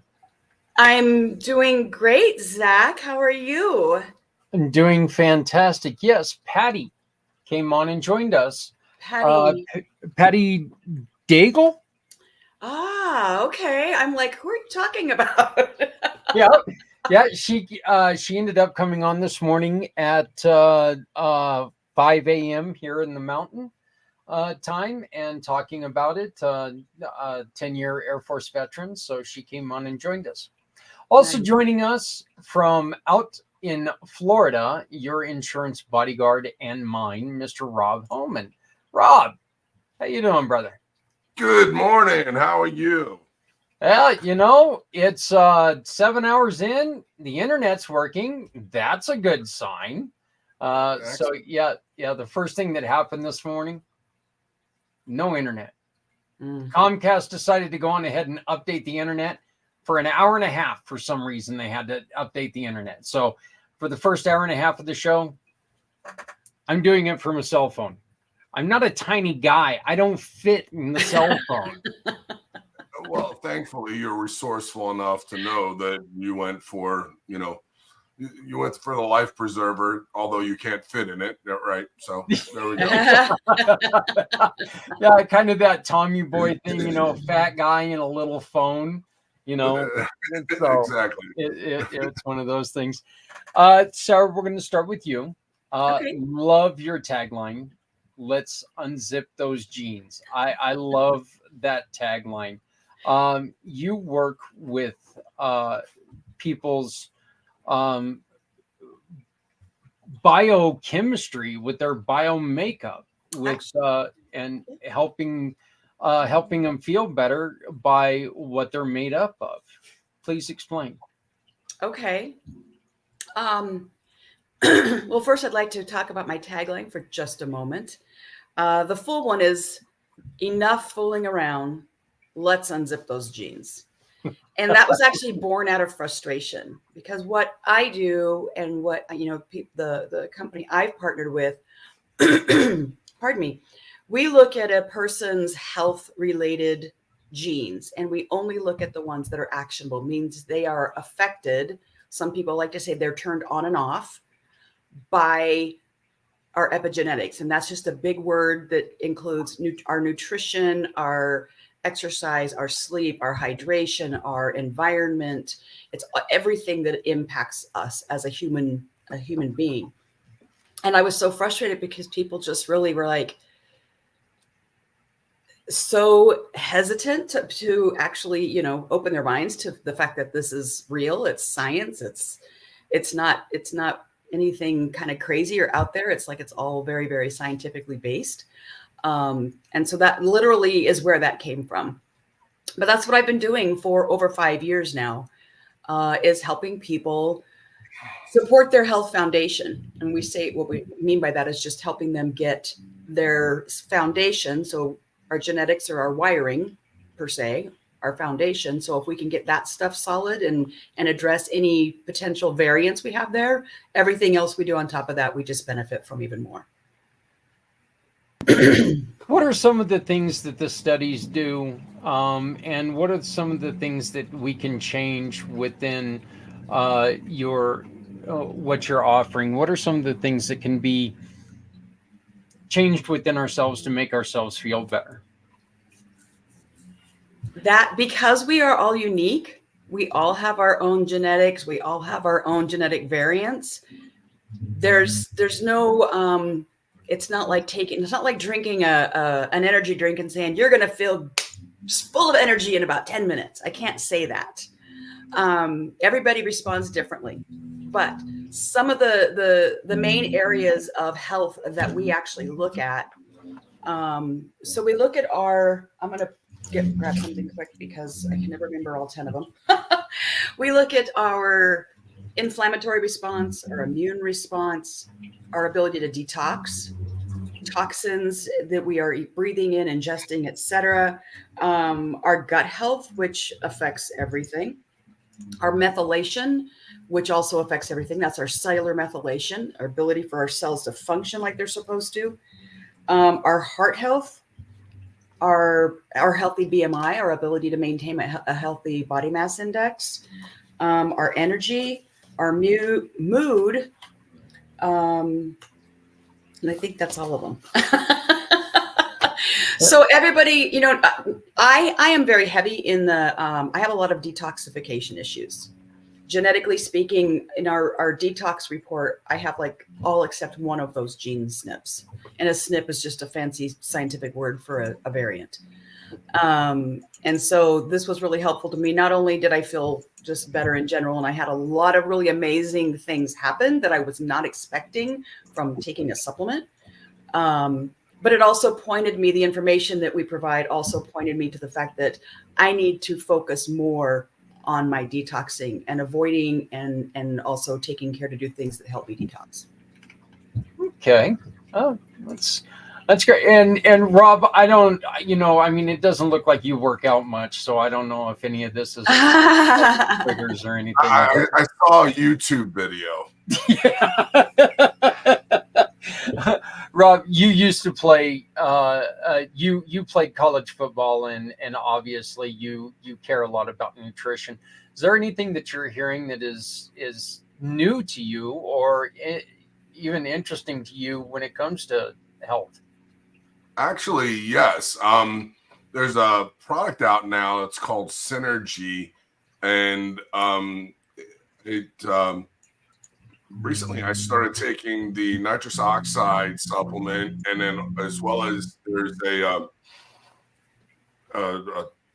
concentrated greens product, and as well as a concentrated fruit product, and it's like a really minimum amount that you take before your meals, and then you balance it out through the day. And I've been doing it for over a month, and I can just feel in the chemistry of my body. I mean, I used to take 3 high blood pressure medications, no longer. And, so, I mean, all too often in this, the healthcare industry, you have symptoms and then they throw a prescription on top of it and trying to address what's causing those symptoms. And the holistic approach is definitely going to be a heck of a lot more effective for you rather than that prescription, which, you hear the laundry list of the effects that may occur that are in these commercials that you see nowadays. Like, I don't want any of those things either. Yeah. It's unfortunate that, for the, we've got a great effective treatment system for our healthcare. It apparently is probably the most expensive on the planet, and we, strangely enough, have the most unhealthy population in the world in the United States. How does that happen? Right. You like you said, it's kind of one of those things that you see a commercial for like acne cream could cause death. Okay, I'll take a pimple over death. Just saying, any day, So yeah. Sorry, you were gonna. I was just gonna say. So then the other part of what we do, so we do the DNA test, the genetic test, and we pull a panel of 103 genetic markers, again specifically related to health. We don't care where your family's from. We don't care if you're predisposed to having a unibrow, or if your index finger's longer. We don't care about any of that stuff. All we're looking at is what can we do? Where are your genetic predispositions to have issues that affect your health? And what is the nutritional? What are the nutritional ingredients that work best together to support that? So the first half of it is the test and all the reports that include lifestyle recommendations, gives you all your results. We then take the top 22 genes from those 10 areas, and we are uniquely able to custom compound a personalized supplement that is specifically designed to support wherever your health variants are. And that's how we do that's why we say it's a foundational. There is no be all end all. There is no silver bullet or magic wand when it comes to health. It's a multifaceted project. From everything from your sleep to how much water you eat and how much you move. But the nutritional part, if we can support that, like I said, everything else falls into place. And you said something really interesting, Rob, about how the minute amount of what you have to take. And that's a thing that a lot of people don't understand. Our formula, my formula has roughly, I think I counted it 78 different ingredients. But they're all in micrograms and milligrams, because that's what the science keeps showing. We don't need to take massive amounts of supplements. We just need to have the right ones for our body in the amounts that are already shown. It's like, this is all I need. And so the equivalent, so just for some perspective, like I have mine in capsules because I don't do powders well, and I don't know what mine tastes like, and I don't want to know because they're all different. Everybody's formula is unique. We are actually able to combine compound actually over 1 billion different potential formulas. But anyway, so my compound, like I said, I have mine put into capsules. So it's 10 capsules that I take throughout the day. To put that in perspective, if somebody likes the smoothies, they take a scoop in the morning and a scoop in the evening. Again, not a magic wand, but we're looking at addressing foundational nutrition. So, well, I think the most important thing about this is and you know, Sarah, you and I talk about this quite often, that, you know, in order for you to feel good mentally, you have to feel good healthily, you know, health-wise. If you don't feel right inside, you know, if you've got physical impediments, it's going to screw with your head. I think I've talked to both of you about this, that after my motorcycle accident, you know, and after I was telling them over and over and over again, hey, look, there's something wrong with my neck. There's something wrong with my neck. I began to believe that there was nothing wrong with my neck, that I was just a wimp, that I couldn't handle, you know, this pain. And it turned out 3 years down the road, they found out that I had a break in my neck. yeah. And that's just not, you know, look, that's first off, it's not acceptable. Second off, you know, there you go, Sarah, there's Patty right there. So, but yeah, you know, it just, if you feel healthy, you're going to feel better just mentally. So, Rob, let's get your program into this. You work hard to help people get into the right insurance. Plus, you've got RNC Financial. Why don't you tell us a little bit about both of your programs, please? Happy to do so. You know, all too often, you know, when medical billing nowadays deliberately has errors in it, like 90%, you know, having somebody who's your advocate is so important. And this is really what sets me apart. You know, recently we were able to get somebody out of a $56,000 medical bill and got it reduced to zero.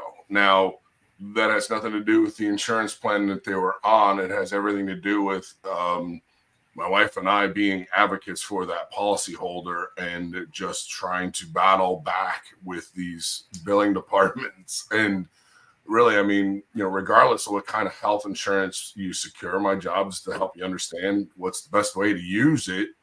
And the goal is to turn you into a consumer of your health care and not be a victim. I mean, if I know where you can get a $250 non-contrast MRI and you go to the place that they work well with and they'll make the appointment for you and you wind up paying $4,500, you know, that's just not going to fly. I mean, yeah, and it holds true for any kind of labs or imaging. You know, outpatient labs and imaging centers are going to be way more affordable for you as opposed to a hospital that they work well with.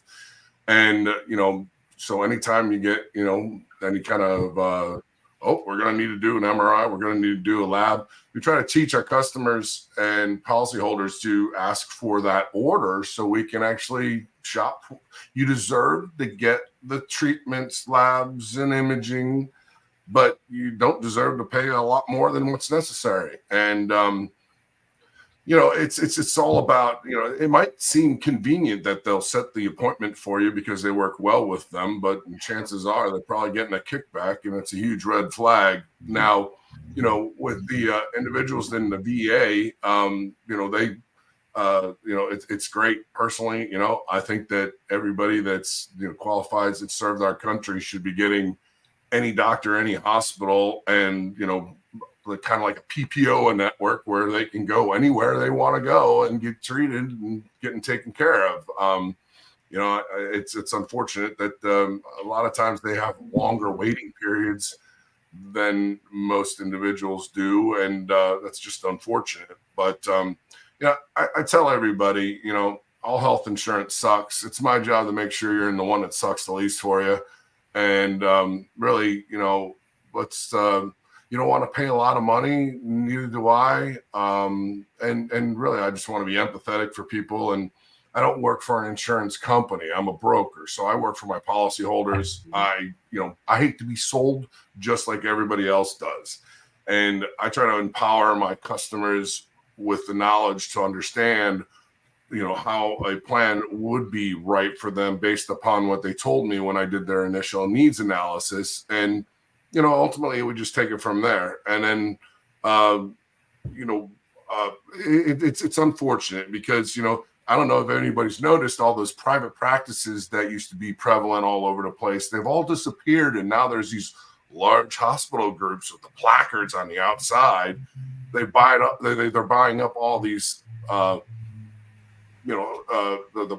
practices, private practices, and basically like setting this, the usual and customary pricing for procedures and treatments.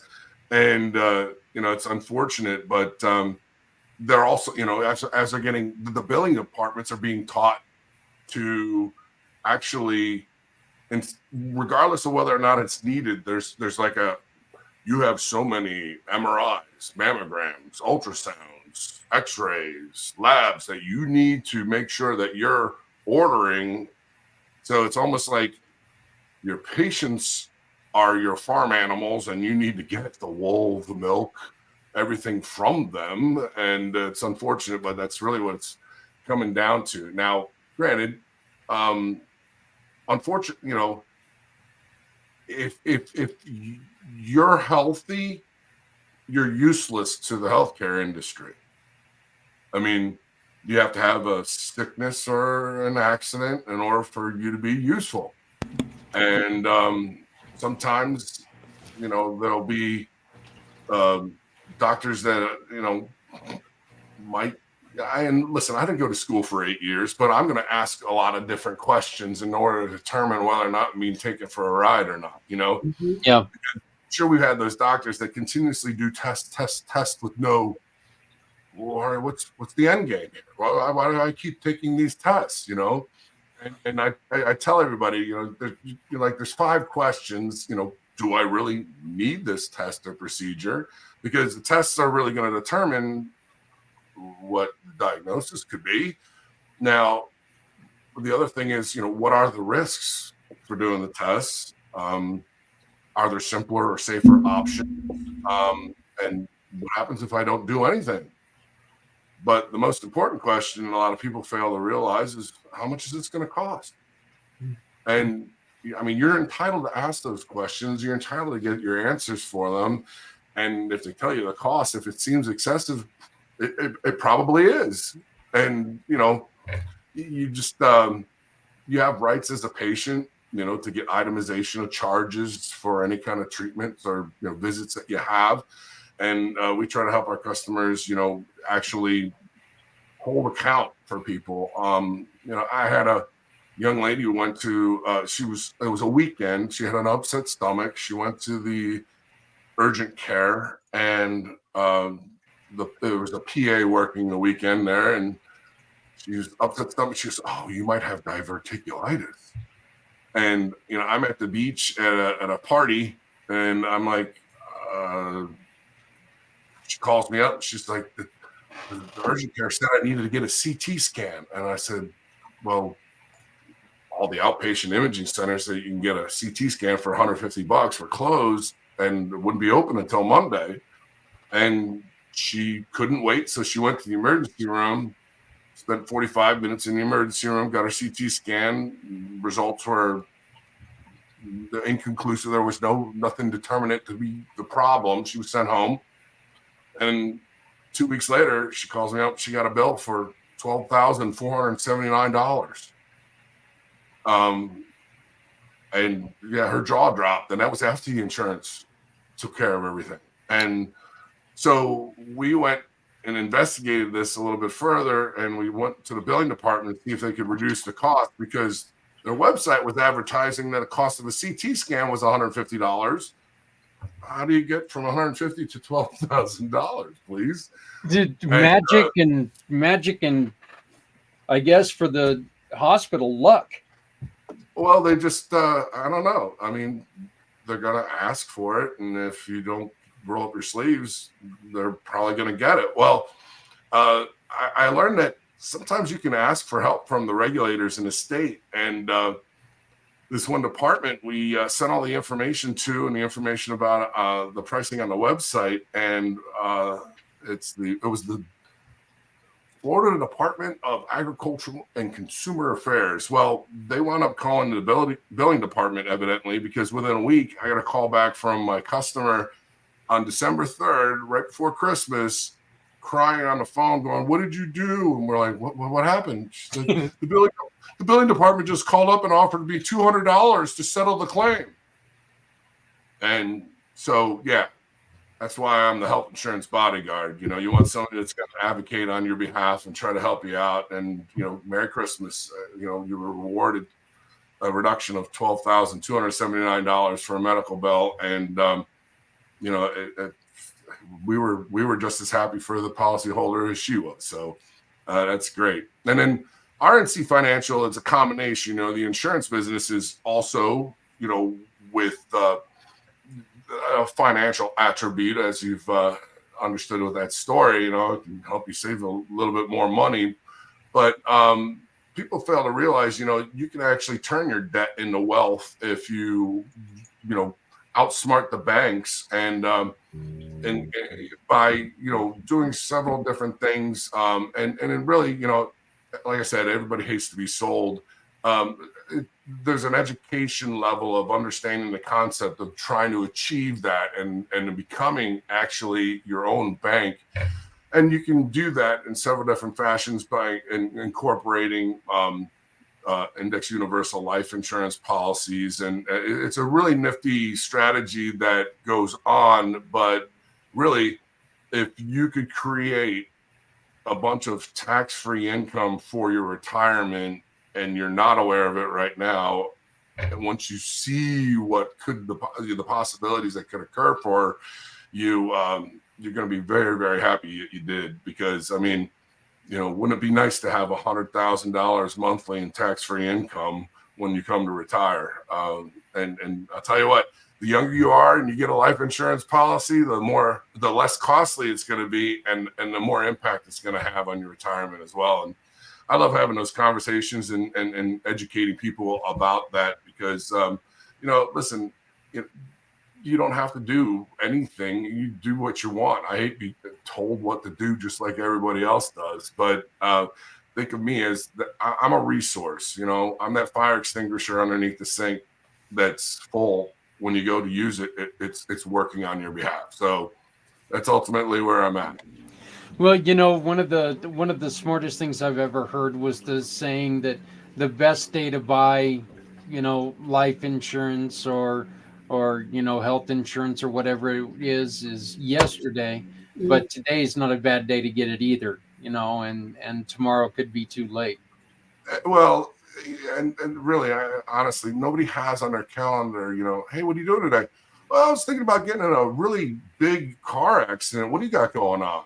And, or getting tossed into a ditch off my motorcycle. Yeah. Right. Yeah, I didn't plan on that day. Exactly. Wasn't in your schedule, huh? No. We budget for what we can afford. We insure for what we can. And you know, nobody likes to be treated like, you know, shaking the finger. Don't make me stop this car. You know, it's you know, listen, it's a level of awareness and what you're comfortable with, but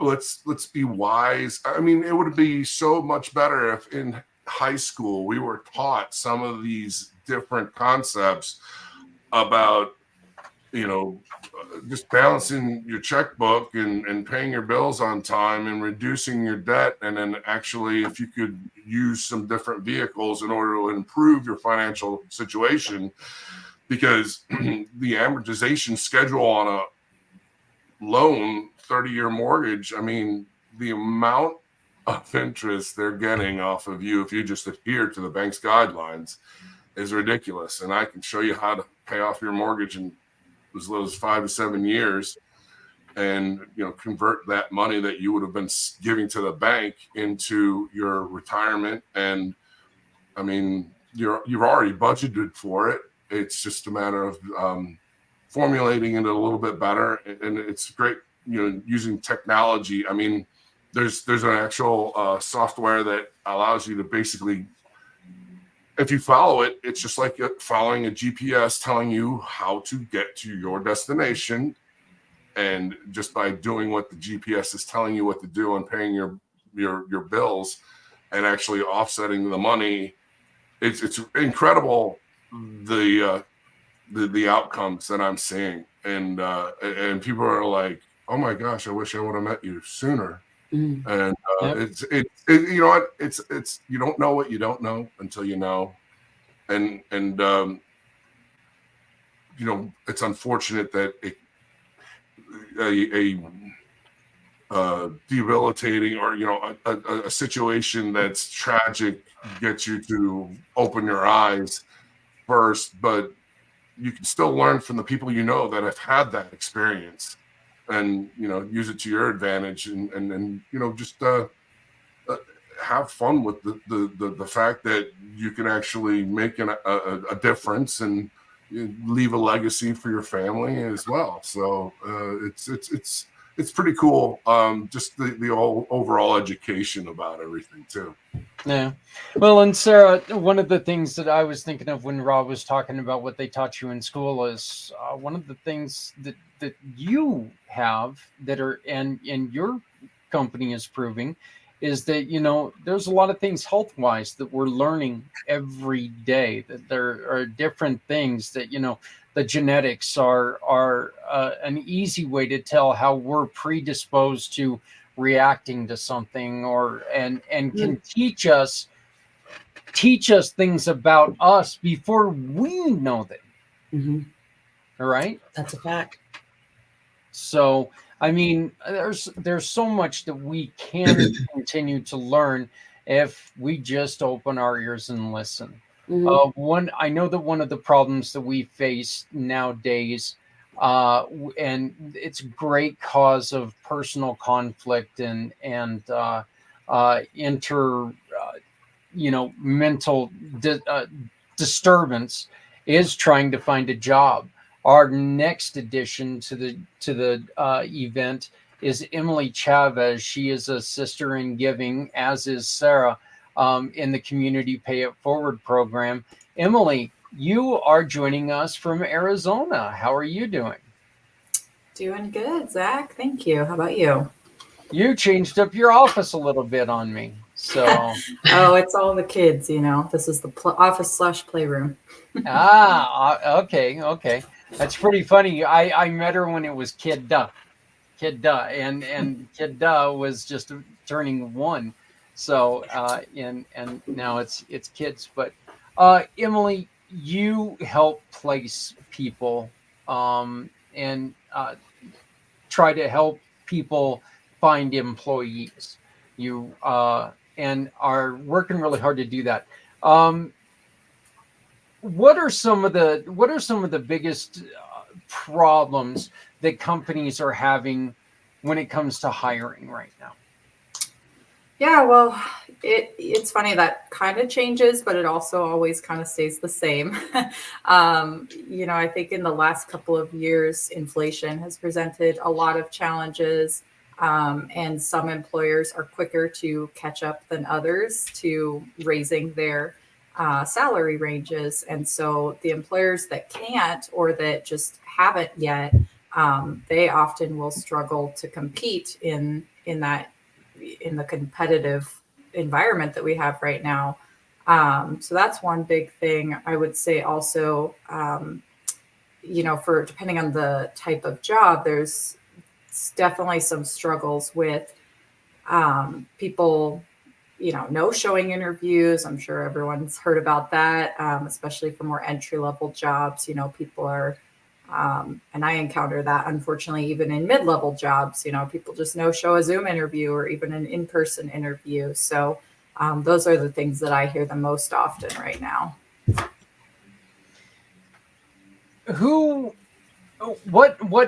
What industry right out there right now is looking for the most help that you have seen? Ooh, well, so I mostly work with small businesses and nonprofits, and definitely a couple of the hot topics right now are like accounting and finance professionals, as well as in nonprofits, fundraising and development professionals. That industry is struggling often because, again, back to inflation, less discretionary income, less people want to donate money to nonprofits, and therefore less people want to do that job. Right. Yeah. Well, it does kind of suck, and I think all of us can agree on this one. It does really suck when you get doors slammed in your face every 3 minutes, because you're accused of trying to sell something, and your purpose is trying to help people. Yeah. I do invite everybody here. We're all trying to come and make a difference here. So please, if you have any questions, just let me know. I'd love for you to ask questions of each other and interact and help the best we can. Emily, I know that you have aspirations to help people as far out as you can. And what is the process of coming to you and saying, you know what, we are looking for somebody who can work virtually. So what can you do to help us? How would somebody go about doing that? For sure. Yeah. I have worked with employers all over the US. These days everything could be done virtually. So Yep. I've helped both, I'm, like you said, I'm based in Arizona, but I've helped clients in Minnesota and North Dakota and Chicago. So all over the country. In that situation, if it's an in-person position in a different region, I simply just, do all of my sourcing and job postings on their behalf in that region, obviously, and then I'll set up their in-person interviews for them. I've also helped clients that are hiring fully remote positions, and in that case, it's very similar, except the job is posted nationwide and they're doing Zoom interviews. So no matter where the employer is located, the process is still generally the same, where I will do all of, take that legwork out of the search process. I really found that small businesses and nonprofits are so under-resourced as far as staff and money. So I wanted to be able to provide an affordable option that functions similar to a partner and, handle that. I do my best to really get to know the employer, the culture, what would separate a great candidate from a good one, and just go out there and do all the legwork to find those great candidates. And all they really have to do is 2, maybe 3 interviews, and then they're all set and they make their hire. I have a question, Emily, and I love this. Do you ever, I guess what I'm thinking is a lot of nonprofits and even small businesses, sometimes the hiring process itself, like the interview process, is a big hang up because they really don't know how to interview people. Oh yeah. Do you help? Do you provide services to help in that? Do you support that? Do you maybe do some of the interviewing for people? I'm just kind of curious. Yes to all of the above. So my services are very all inclusive as far as any consultative services that they need. So I'll always ask during our intake process, what do you already do for your hiring process? What do you struggle with or need help with? Maybe what do you want some advice on? And so some of my clients have nothing, they'll just wing it, and they they make up their interview questions as they go, or they just have a conversation. And although building rapport is good, there should still be some structure. Right. So I can create those for them. I can, look at what they're using and help them tweak that, whatever the need might be. And then to the second part of your question, yes, I also do phone interviews as well. And it's a lot more in depth than just like a 5-minute phone screen. Sometimes HR will do, here's the salary, here's the location. When can you start? Okay, well, I'll see if the hiring manager wants to move forward. But I spend about a half hour on each phone interview and really do a deeper dive on the desired qualifications as well, and make sure that I can vet out the candidates who are, just the so-so candidates, because my goal is to give them, like I said, somebody who's going to be excelling in the role, not just, oh yeah, they can do the job. Right. And I love that for a lot of reasons, but also in this remote world we've all and socially distanced world we have all found ourselves in. I personally, before things went sideways, I found it really hard to even, I couldn't get a job. I mean, I've done a lot of things in my life. I've worked for the federal government. I've been a manager. I've done a lot of things. I couldn't even get an interview for like 6 months when I relocated. And the most frustrating part for me was the reason I couldn't is I couldn't ever talk to anybody. There was never an opportunity to talk to somebody. Yeah. Everything is done online, and it's all done, well, we run it through this psychology test, or we're looking for certain words. It's like, how about a conversation? Yeah. How about, maybe I don't write things incredibly well, but I can speak well. So I love that there's some focus and some effort being put on actually bringing the human component back into the process. Yeah. Yeah. And I get a lot of job seekers who are telling me that as well. And these days, it's all about who you know. So I always advise them to be strategic about, apply online, go through the process, but beyond that, utilize your connections. And when you're looking for a job, networking is like, that's half of your work. Honestly, you need to meet people who can put in a good word for you and introduce you to people. So I always tell people as well, like, if you are applying for a job somewhere, go look through the second degree connections on LinkedIn and see who you have in common, and go through that person, ask them for an introduction and a recommendation. So that's something I'll help out candidates with as well. If they're applying somewhere and I know someone at that company, I say, just let me know and I'll send them a message and, put your name out there. Rob, someday I'd imagine that yourself and your wife would like to bring on some help. What would be some of the things that you would like someone like Emily to check before you would bring on an employee? And experiences in entrepreneurship, where you're your own boss and you've had successes with that. A 1099 person that, if they aren't generating revenue generating activities, then they're gonna starve. And ultimately it's when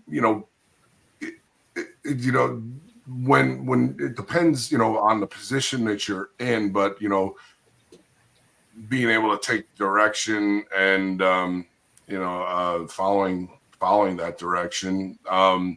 There's all sorts of people that are always looking for the shortcuts of something, and they might be mavericks, but you can quite quickly figure out if somebody is sharp in their creativity on solutions and problem solving skills, especially in the advocacy aspect of what it is that, my wife and I are doing. Outside the box thinking is, my wife was able to get a insurance plan and getting the right people to speak with each other to make a decision where there was a one-time acceptance of an insurance policy in order to circumvent an excessive medical bill. And my wife was able to put that together by getting the people that actually could make the decision to speak together instead of just throwing your hands up in the air and having an excessive medical bill. So, you know, I would say that, you know, just, you know, that creativity of understanding the process and understanding that, you know, getting the certain individuals to speak that actually can make those decisions is probably utmost of importance. And then also, you know, the skill set of speaking in front of people. You know, I'm that guy that I can stand up in front of an audience, tons of people. I have no difficulty. I'm animated. I have the ability to, I'm not shy. So, you know, I've got that ability, but there's a lot of people that just don't ever ask them to stand in front of, you know, a room of people. And, you know, like I said, you know, and in essence, you know, you do get what you pay for, you know, they're making it, you know, and ultimately, you know, my wife had her own business for, you know, 17 years and sold it for a pretty penny. And one of the things, you know, it's offering the benefits that the people that worked with her wouldn't go anywhere else because she paid for their entire insurance policy. You know, the benefits involved with being there. And, you know, if they were sick for a week, she still paid them their salary too, you know, having, you know, it's being a business owner, you know, it's not so much, it's not what you do, it's what you don't do that is really a determinant factor. So does that answer the question at all? Well, I don't know. Let's find out. With what Rob just mentioned, Emily, what would you ask of applicants? Well, before I answer that, so just one thought, kind of as you were saying the last part of that, what your wife has done for her employees, it makes me think of the saying, you know, people don't leave jobs, they leave managers. And that is so true in my experience. 90% of the time when someone's leaving a job, it's because they don't like their manager. So I think it's great, you know, it just shows that your wife truly cares. And often that is the draw of a small business environment or a nonprofit even is it's not, you know, some huge corporation and you're just a number, you know, another wheel in the cog, so to speak. It is more personal. So I do find that people that come from smaller businesses, you know, it can be really challenging for someone to be successful coming from a corporate environment into a startup just because of all of the different types of challenges. You know, you really got to pitch in areas that are technically outside of your job description oftentimes. So just wanted to say that. But as far as your question, Zach, you were saying, what would I ask for interviewing processes for that? If you had applicants coming at you that are, if you're trying to fill Rob's position, what would be the things that you would expect from applicants? Yeah. So definitely like sales and business development positions are ones that I have worked on a number of times. Funny enough, in so many different industries, whether it's roofing sales, like door-to-door knocking, that's one of my big clients, or what are the other ones? Well, the nonprofit fundraising in a way is almost like sales. But generally, any of those types of positions that involve the sales aspect in some regard, I always utilize behavioral-based interview questions, which basically means, you know, tell me what you have done, not any hypotheticals, but give me an example from your past experience. And then I also align my reference check process. It's a lot more personalized than just a, you know, five question reference check. It's always really verifying some of the things that they have said about themselves and asking directly for supervisor references that will speak to what this candidate has said about themselves. So that's one thing I do to ensure consistency and accuracy. Assessments can be a good option as well, whether it's a personality assessment or a skill assessment. So that's kind of something that I will look at and talk to each individual client about what might be best for them. And then I agree 100%, Rob, as far as the personality aspect. Generally for sales positions, I know within sometimes as soon as they answer the phone, I know if they'll be the right fit or not. Or at least I know if they won't be the right fit, I should say. Right. You can hear that just tonality will definitely describe what it is you're dealing with, and Exactly. in a very short amount of time. Well, that's good. Actually, just the skill set of immediately, God gave you 2 ears and one mouth, listening for those different attributes is extremely important. And I couldn't agree with you more about, anytime you ever left someplace, it was because of the manager and not because of the tasks of the job so much. But it's unfortunate where people now you're in a leadership role and all of a sudden they formulate themselves into how can I be the most, they always think of their worst experience from previous upline people, and they try to emulate that for some reason. And I'm just like, man, I'll tell you what, everybody just winds up just missing the target altogether when they do things like that. And I want to ask you, so do you find yourself also, I mean, when you get a placement ultimately is going to get you paid, do you do a lot of coaching the interviewee, the person being interviewed, on some of the questions they should be asking because it's a two-way street. You need to be interviewing the business as well as what they're looking for. You need to make sure it's a good fit for you. What are some of the questions you're teaching your interviewers to ask the potential employer? That's a great question. And I'm not sure if this is exactly what you're talking about, but one thing that I do a little bit differently than some recruiters is a lot of recruiters will really, really coach someone on, they're looking for this, they're looking for that. Make sure you tune up on this or work on that or emphasize this. And while I will do some of that, if it's true, I'm always making sure, because I'm representing the company ultimately, and they're the ones that, that, like you said, that I'm getting my paycheck from. And so they need to have the right fit. And so I never want to hide things about a candidate, if that makes sense. I will never. And it's going to be a short-lived placement ultimately. I mean, you want it to be for the long term in order for them to want to continue to use you because of the success rate that you've achieved. Ultimately, and I get it, you're trying to, obviously be on time, but how much emphasis do you put on the thank you email that you send to the person that interviewed you?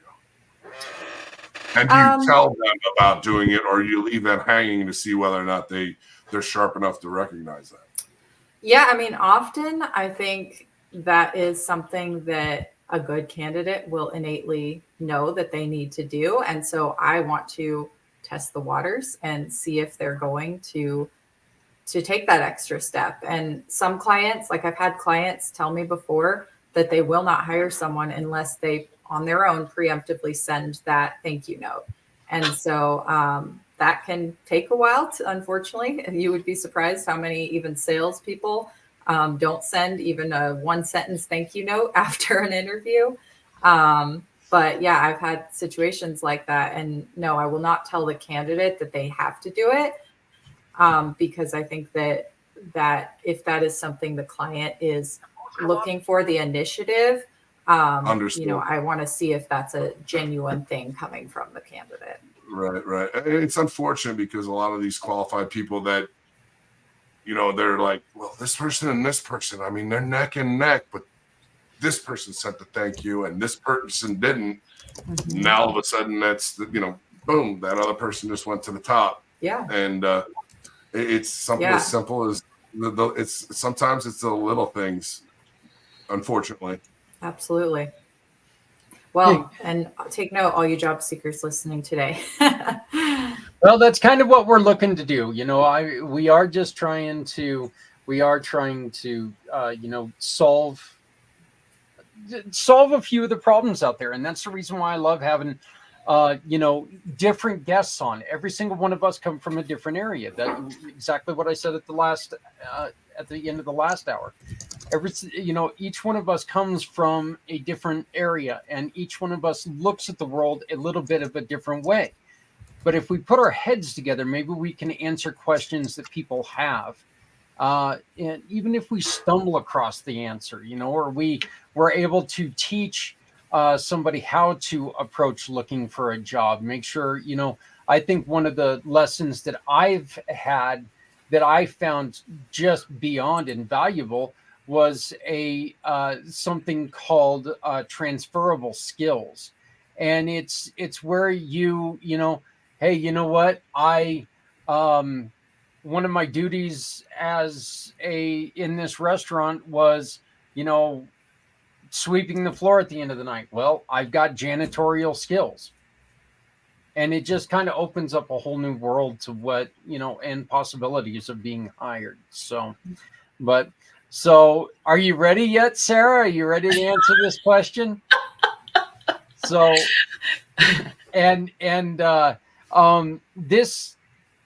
the last couple hours have really kind of proved to me that this needs to be a 24-hour podcast, because we're not having enough time for conversations, but we're learning so much, and I appreciate everything that you guys are bringing to the table here. But the final question I have for you guys is, if you had a magic wand and you could start a change with that magic wand, what would it be? I have one, actually. I have this. Okay. It's a very loose, I have no idea how this is going to happen, or if it's going to happen, or when it's going to happen. But I have this very big goal, as far as I just feel that so many of our culture's current problems with education system, homelessness, poverty, foster care system, the, blanking on the word, but prison and our justice system, all of it is so intertwined and broken. And I do believe, my background is actually, before this, I did recruiting for a school. And I do believe that so much of that is due to education, and how our system is, failing to educate our children, and then they drop out, or they don't have the skills needed, and then all these other things happen. So that would be the thing. I mean, it's a lot of things. It's not just one, but I guess it kind of starts with education. So I have dreams someday of getting back into that industry in some way, shape, or form. Okay, Sarah, great answer, by the way. What's that? I just said great answer, by the way. I love that. I was just going to say that was amazing, Emily. And I mean, I would second that 100,000%. And I think education, if there was gosh, you said this, a magic wand. Ugh. Education, I think, is the key to literally everything. It's the key to our socioeconomic issues. It's the key to our family health issues. It's the key to our mental health issues. It's our physical health. I mean, literally, a lack of education is probably the most powerful tool, and the one thing that could do the most to change everything, regardless of where it's at. Because if you don't know what you don't know, like you said, Rob, you don't know. If you don't know, you don't know it, you don't know. And that's the problem. And it affects all of us. It affects everything we do. And I think from education too is where a sense of curiosity comes from, and being open-minded and thinking about, well, what if? Maybe I can. What if that's doable? And like I said, just even in just my little, corner of the screen here, like I said, my my tagline is born of that, literally that lack of education and lack of open-mindedness and lack of curiosity. It's like, stop, just stop. Like, what was that gal back in the 80s? Stop the insanity.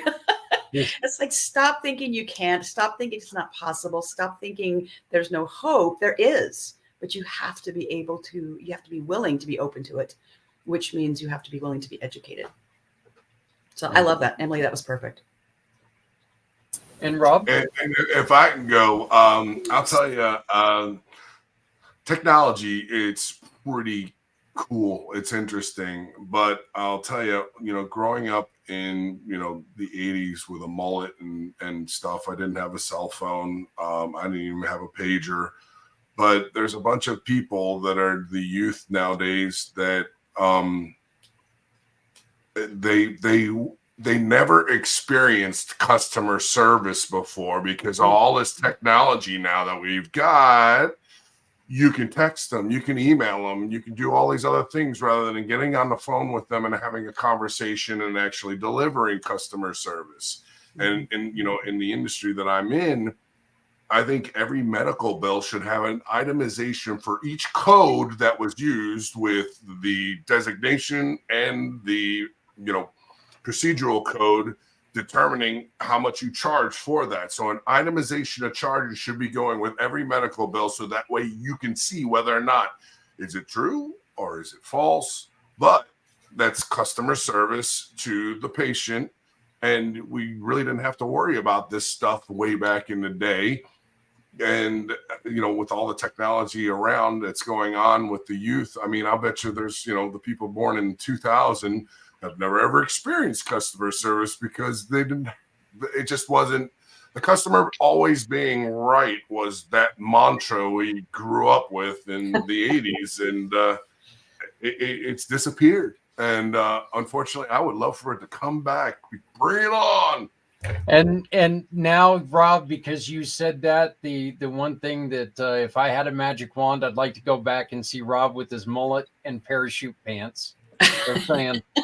Just saying. No judgment. No That's my judgment. football helmet. I was rocking that mullet, man. Right? The 80s were a very unique time. Oh, they I were. actually got a graduation Emily. photo in my case. Yeah. Emily, Sarah, Rob, thank you guys for making this segment so beautiful. Thank you for everything that you guys have done, and thank you for allowing me to take up this portion of time from your day. And thank you for helping us try to make a difference in someone's life. I greatly appreciate everything that you guys do, and I just want to thank you so much. Thank Back you at so you, much. Zach. So Having us. you can find all their information on the website, and we'll get hooked back up with them sooner than later. So Emily, Sarah, and Rob, thank you all. Thank you, Zach. Thank you, guys. Bye, everyone. Goodbye. Thank you. Everyone, thank you all both. Have a wonderful day. Amazing. Again, it's just, look, I love all the information that we're coming up with today. Every hour has been different. Every hour has had a different aspect to it. Every hour has had its own unique spin. But the one thing about it is that every hour has had to do with growing and learning and helping. And that's the most important thing. So, hey, I need to draw attention to everybody at the bottom of the screen. We've been seeing it going on throughout the day. If you take and you tag 4 of your friends, and the way you tag your 4 friends is you put the little @ symbol before their name. So you put the @ symbol, and then you start to spell out their name. Whatever social network you're on, it should take, and their name should pop up on there. You tag them. Tag 4 of your friends and a nonprofit. Do this once an hour. And at every hour when you do this, you are entered in to win a trip for 2 or 4 if you have 2 kids under the age of 12 to Cancun. We're going to be drawing at the end of this show for a winner for a trip for 2 or 4 if you've got 2 kids under 12. They get to go to Cancun on our great friends at Share the Credit. And Mr. Will Black will be joining us tonight at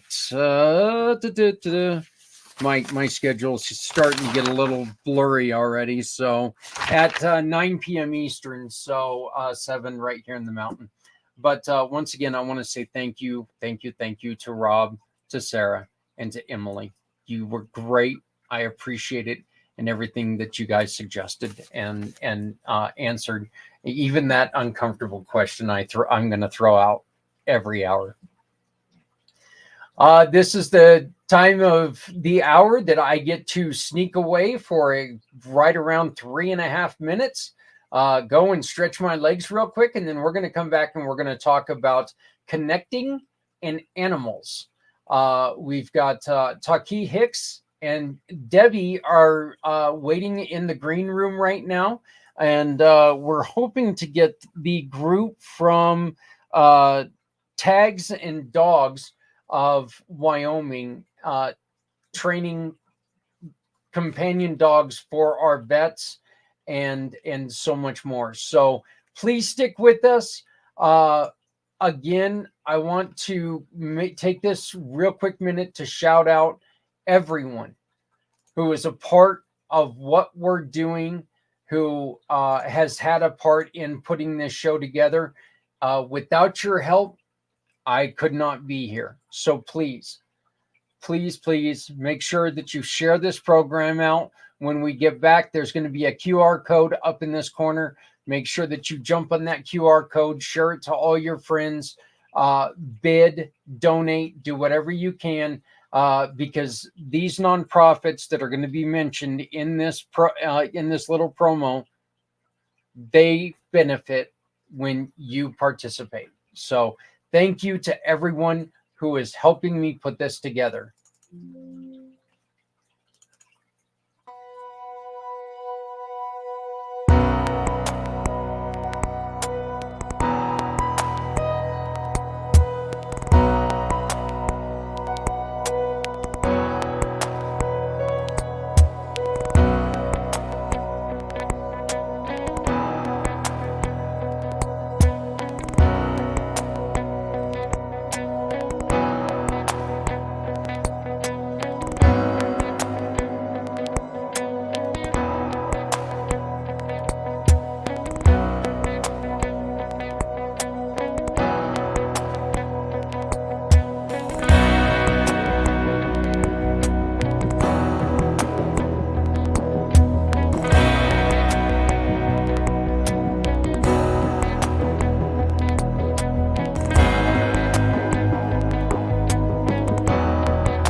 Thank you all.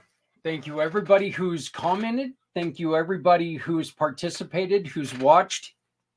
All we're asking is for people to dedicate at least 22 minutes a day during this day. And you know what? My suggestion is a little bit more, because tagging your friends could get you that trip to Cancun.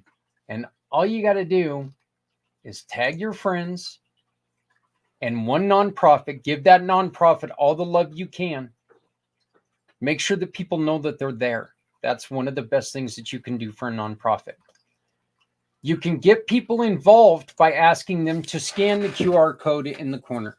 That QR code helps support those 9 veteran-centric organizations that are out there. We're going to be talking to a couple of them starting next hour. Oh, actually, we're hopefully we're going to get one of them on this hour, Dogs and Tags. I hope that they pop on in. But we're going to be bringing in first one of the ladies that I was able to thank on this on that little intro. And she joined me a couple weeks ago, and we talked about her wonderful pet products.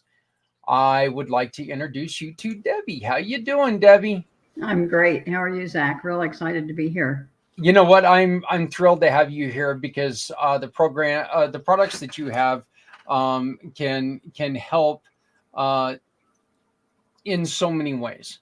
And I know that you guys are working really hard, and I like the way that we're going to take, and this hour we're looking at trying to help dogs, because you know as well as I do, pets, sorry, not just dogs. I did exactly what you did last time. Yes. You know, and hey, but you know what? In my defense, if I was a good boss, I'd have to give myself at least 15 minutes off. I'm in hour number 8 already. So, you know, that's, but I should be required to give myself at least a 30-minute lunch. So, but who needs food? It's one day a year. Yeah. So, but our pets mean so much to us now.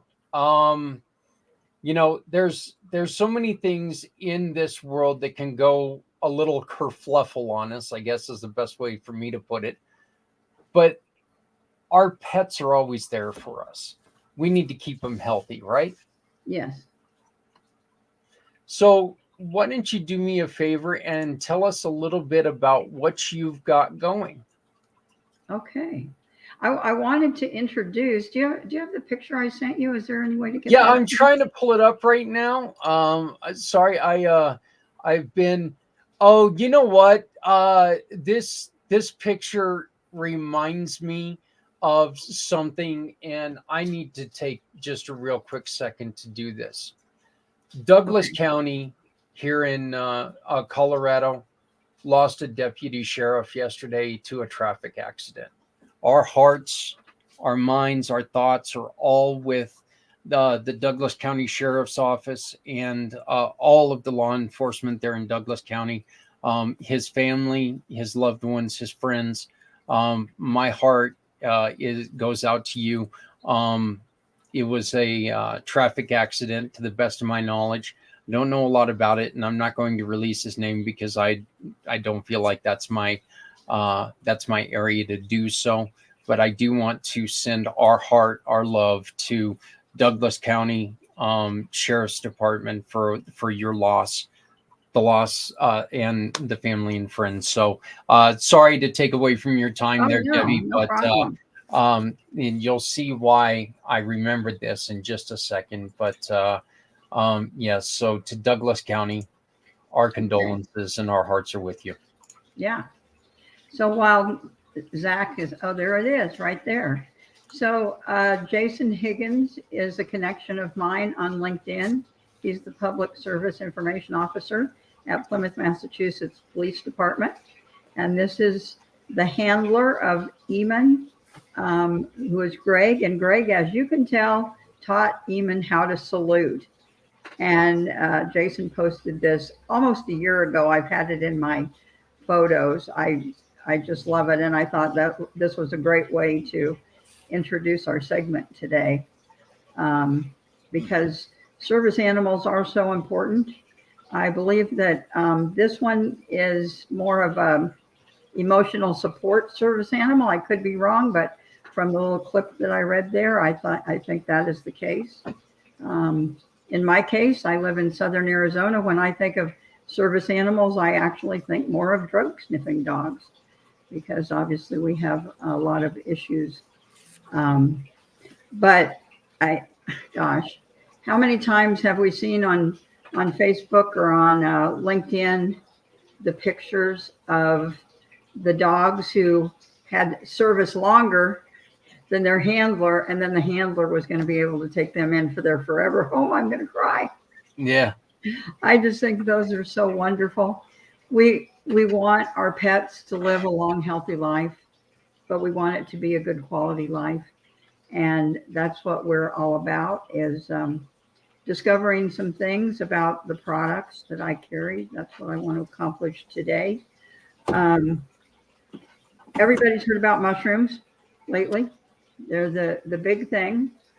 The mushroom that is the ingredient in our dog treats and some of our food is called the Coriolis versicolor mushroom. No test, I promise, but takes a while to learn just how to pronounce it. But it was actually the first recorded use was in the 1300s in the Ming Dynasty. Now, I wasn't alive then. And even if I was, whatever Chinese dialect they recorded it in, I wouldn't have been able to read. But they did record it. And the first use actually with humans was for melancholy, which we now call depression. So that might be something for us to explore too, is how to be able to help service people in that respect. The Coriolis versicolor mushroom is in the turkey tail family. I used to think that the two were interchangeable, but they're not. The Coriolis is actually the most potent of all of the mushrooms. So it is a mushroom supplement. If you're looking for something to get high, I'm sorry, you're going to have to go elsewhere. This does not serve that purpose. It is just a supplement, just like you would take your regular vitamin. But as I said, the most potent, and part of that is because of the harvesting method. It's harvested in the mycelial stage. It's harvested, we use the part of the plant that is below ground, which is more potent than the fruiting body, which is above ground. The other thing is that it's harvested when it's young. So there's a plus and a minus. When it's young, it's more potent, which is what we want. When it's young, there's not as much of the Coriolis versicolor produced. So we just have to have more plants. But it also allows us, that harvesting method, to get 2 polysaccharides in it. Usually there's only one if you look at the products out there. There are also 400 studies done in the United States, both on pets and humans. There was a study done by University of Pennsylvania on an aggressive type of cancer, which I'm sorry, I can't say, but not because it's a secret, just because. Because it's a medical term. Right. Exactly. I can't say most of the prescriptions they've given me in my life. Yeah. What do you take for your headaches? You know. Yeah. So. Exactly. So so the study was, they gave half of the dogs in the study the Coriolis versicolor mushroom, and the other half of the dogs did not have it. The dogs that had the mushroom lived twice as long as the dogs that did not. So viable studies done by independent organizations, and lots of testimonials that we get. And I want to share one testimonial, and then I'll leave it to Zach to ask my question, or his question. I've been on 2 previous segments, so I know. Watched 2 previous segments. Yeah. So there was a litter of golden retrievers, and the sister took one and the brother took one. I don't know what happened to the others. That's not relevant. But both of the dogs started having seizures, so it must have been genetic at a very early age. And the brother was familiar with these products and started giving the mushroom. We call them treats, but they're really supplements. They're really, more important than treats. The dogs think of them as treats, so that's fine. Pets, sorry. And also our mineral supplement. So within the first month, I want to get this right, the number of I'm talking about 5 to 8 seizures a day now. So, and this might correspond to PTSD issues. But the brother's dog within the first 30 days had a reduced number of seizures on a daily basis. Another 30 days after that, he only had 1 seizure, and that was not per day. That was 1 seizure total. And in another 30 days had no seizures. The sister, on the other hand, had a relative who was in training. So for veterinary school, to be a veterinarian. And he goes, oh no, there's a lot of stuff out there. Just go ahead and keep giving what your vet recommended. So she did not give the products.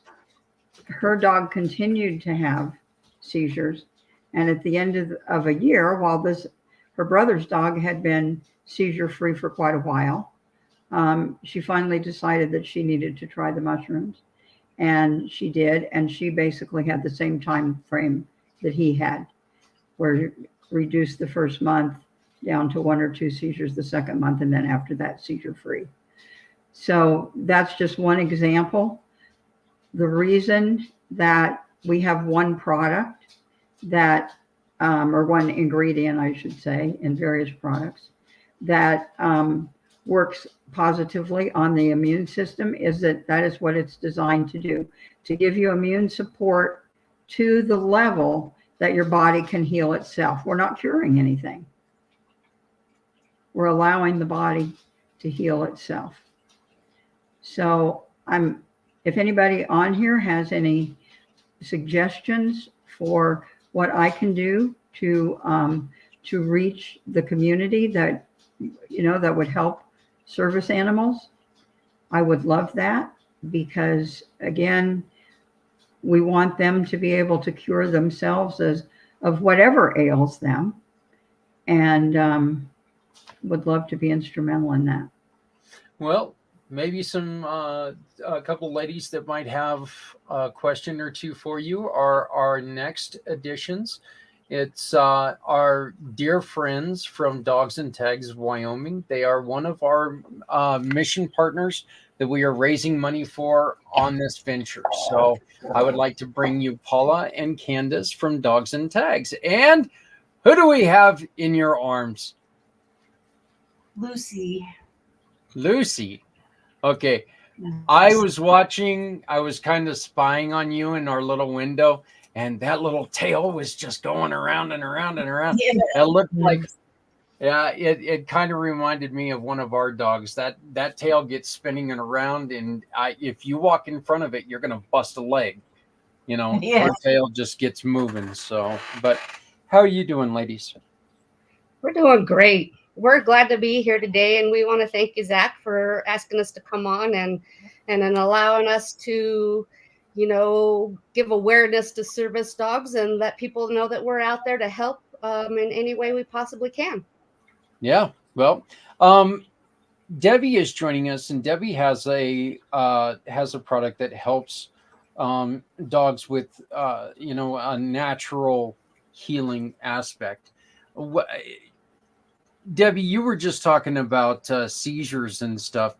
When dogs come to you, Paula and Candace, do you ever have to worry about a dog having an issue like that? And do you worry about trying to find like all natural healing products, or what do you guys use for the treatment of the animals? Well, being service dogs, there's a lot of medical criteria they have to go through. And unfortunately, a dog that has a seizure would not qualify for our program. However, I do have a profit business, which is called Wyoming Canine Training Academy. And we do train all other aspects of dogs, from scent detection, obedience, and reactive dogs. I have found in the past that people have brought me dogs that they feel are reactive. However, the situation is the dog's having a 3 or 4 second silent seizure. And when they come out of the seizure, they're fearful. So then they're biting and snapping at anything around them. And this is something that it's very uncommon for the owners to miss, just because they don't notice it. And a lot of times dogs already freeze before they react to something. It's part of the fear response is to freeze. But if the owners don't know to look for this or know how to notice it, which is after this happens, you want to look at their eyes and see if they're darting. If their eyes are darting back and forth, that means that they're getting ready to have a seizure or just had a seizure. And if they're afraid when they come out of this, of anything that's near them, they may snap and bite. And generally in this situation, I do send them down to the Fort Collins area to a veterinarian that specializes that. And it generally takes care of the problem with medication.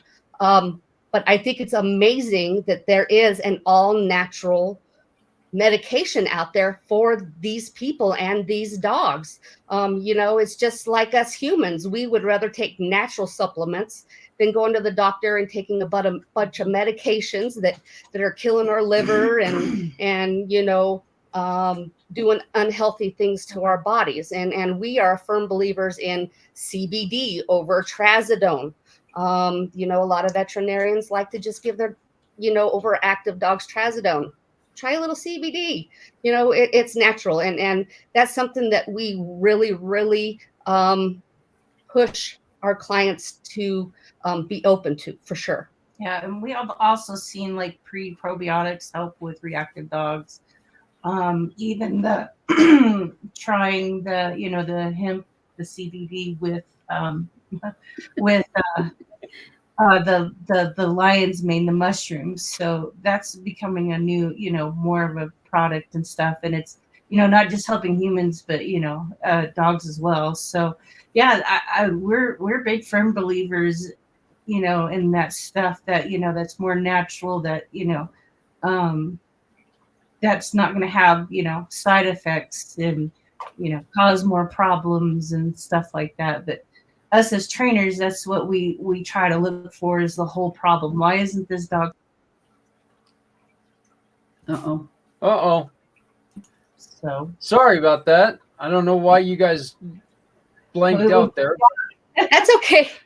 And even with our clients, our PTSD clients, we hope that by giving them a service dog to help with their moods and their reactions, their hypervigilance and such, we hope that receiving this dog is going to actually help them reduce their medications rather than going up in medications. So, I could do a whole discussion on all natural and medical use of medications on dogs and people all day long. Right? Yeah, I understand that. So And I what- will. Can I? Yeah, go on ahead, Debbie. Okay, thanks. Sorry, Zach. What you were saying about the probiotics and the prebiotics, because I know a lot of people cook for their dogs, and some people anyway.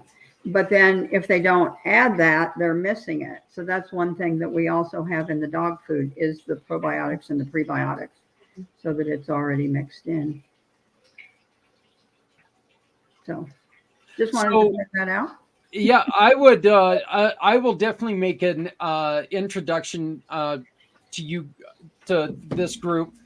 Make sure that you guys are able to get in touch with each other, because yeah, these mushrooms, I think it is so much better to do than, we had a conversation earlier where we were talking about, it's kind of funny that sometimes the side effects for something minor are much worse than the thing you're taking the medication for.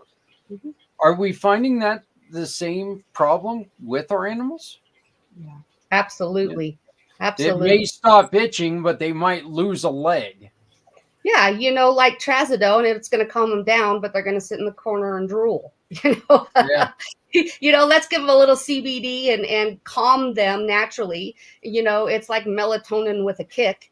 And see if that's more beneficial than having your dog over there drooling in the corner. That's not a quality of life. And if you want a dog that just sits in the corner and drools, you shouldn't have a dog. And sometimes we see too with trazodone, we're not a big fan of trazodone, but sometimes what we see is the dog becomes more active because he doesn't feel like he's in control. It has So- a negative reaction instead of, just calming the dog. Right. But you said that the service dogs then do not qualify if they're in that group of dogs that we're talking about now that need the medication. Is that correct? Correct. We don't want dogs that have medical issues. We can't have a dog, that's out working with their owner and having a seizure instead of taking care of their owner. So, Right. that would be something that would disqualify a dog from our program. That makes total sense. Okay, but Debbie, are there other just naturally, preventative care? Like we were looking. I remember I was looking on there that my white dog has a stomach that'll clear a room. There's just no doubt about it. If my white dog is in the room because the room has a very unique and horrible smell. Mhm. And so that's something that is not, I mean, I guess it's a physical trait. Well, it makes me physically nauseous, but I mean, is this something that eliminates a dog for service or would No. that be? A gassy dog wouldn't eliminate him from service. We would definitely, work with the owner to find a food that could help with that digestive issue. Generally, it's something in your food. It's a certain protein or a certain grain or something like that just does not settle good in their stomach. And, these days with all of the different kinds of dog foods and all the additives and all the crap that they put in, bagged dog food, it's hard to eliminate. And it's a long drawn out process of trying different foods. I would definitely start with a limited ingredient food. One of my favorite go-tos is Signature. It's Signature with a Z, with a limited ingredient. That's generally a good place to start. And then in that brand of food, I try different proteins. I'll do a duck. And if he has a problem with the duck, I'll go to pork, and then I'll go to beef, and then I'll go to fish, and then I'll go to venison, and see if that limited ingredient with different proteins, if there's one that you find works the best. Yeah, and I'm a big fan of, the prebiotics too, because I mean, just like us, if we have stomach problems, maybe it's a gut issue and, trying to start there, or they smell really yeasty. So that's a gut issue, or, an allergy thing. So that's kind of, A really good probiotic to try is called Acidophilus, and you can get it at any natural grocery store. And you just put a little bit in their food, and that helps as well. It's the computer. Don't start freaking out. He's looking around. Says I hear barking dogs. Yeah. He's like, hey, somebody's here. They're gonna eat my owner. We definitely have lots of barking dogs. So, like I said, I will definitely connect you all together. That's for sure. We have one last screen that we need to get filled here, and this is a gentleman I met the other day in a networking group that is going to happen here in about an hour and a half. and he's going to be joining us, and he is a master of connecting people. I just hate screwing up names, and I think I'm going to. Taki Hicks, how are you doing? We can't hear you. You're muted, brother. Am There I we on go. now? Can you hear me now? Yeah, we got you now. We got you All now. How right. you doing? Great, Zach. I'm doing absolutely incredible. And yourself, and by the way, you didn't mess up the name. I always tell people it's like it's Taki like the chips. But I've answered to so many other names that I guess it really doesn't matter. But yeah, you got the name right.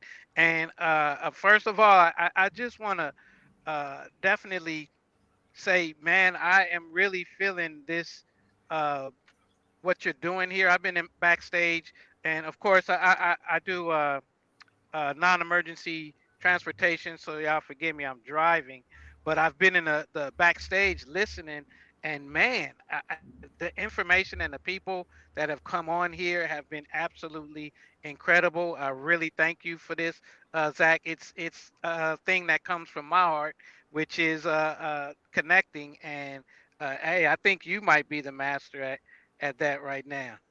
You know, here's the thing. I'm a guy who likes to talk.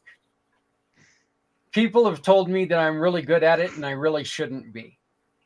I love being able to do what we do because we have one mission, and our mission is to try to take care of people. Every single one of us, uh, every single one of us can agree that if we're not helping someone, you know, we're not doing a good job.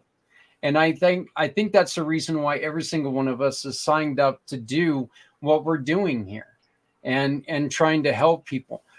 Taki, tell us a little bit about yourself and about your program.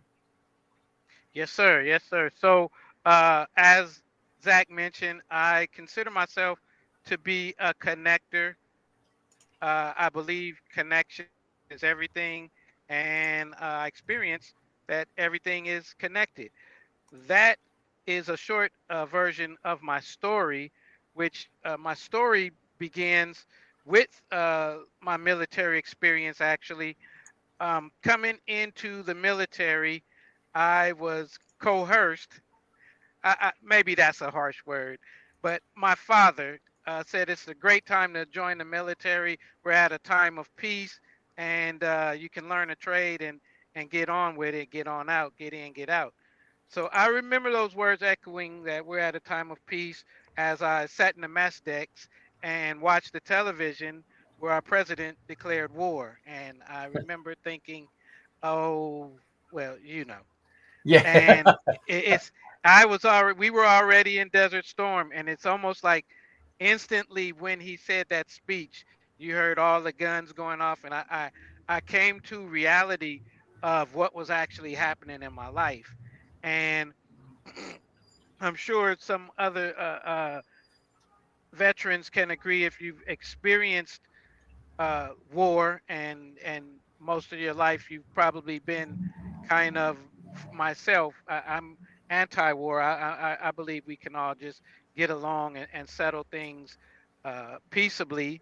And I remember saying while we were out there, I remember commenting to one of my comrades that um, why don't Bush and Saddam just get in the boxing ring and settle the thing between them? I don't even know why I'm out here.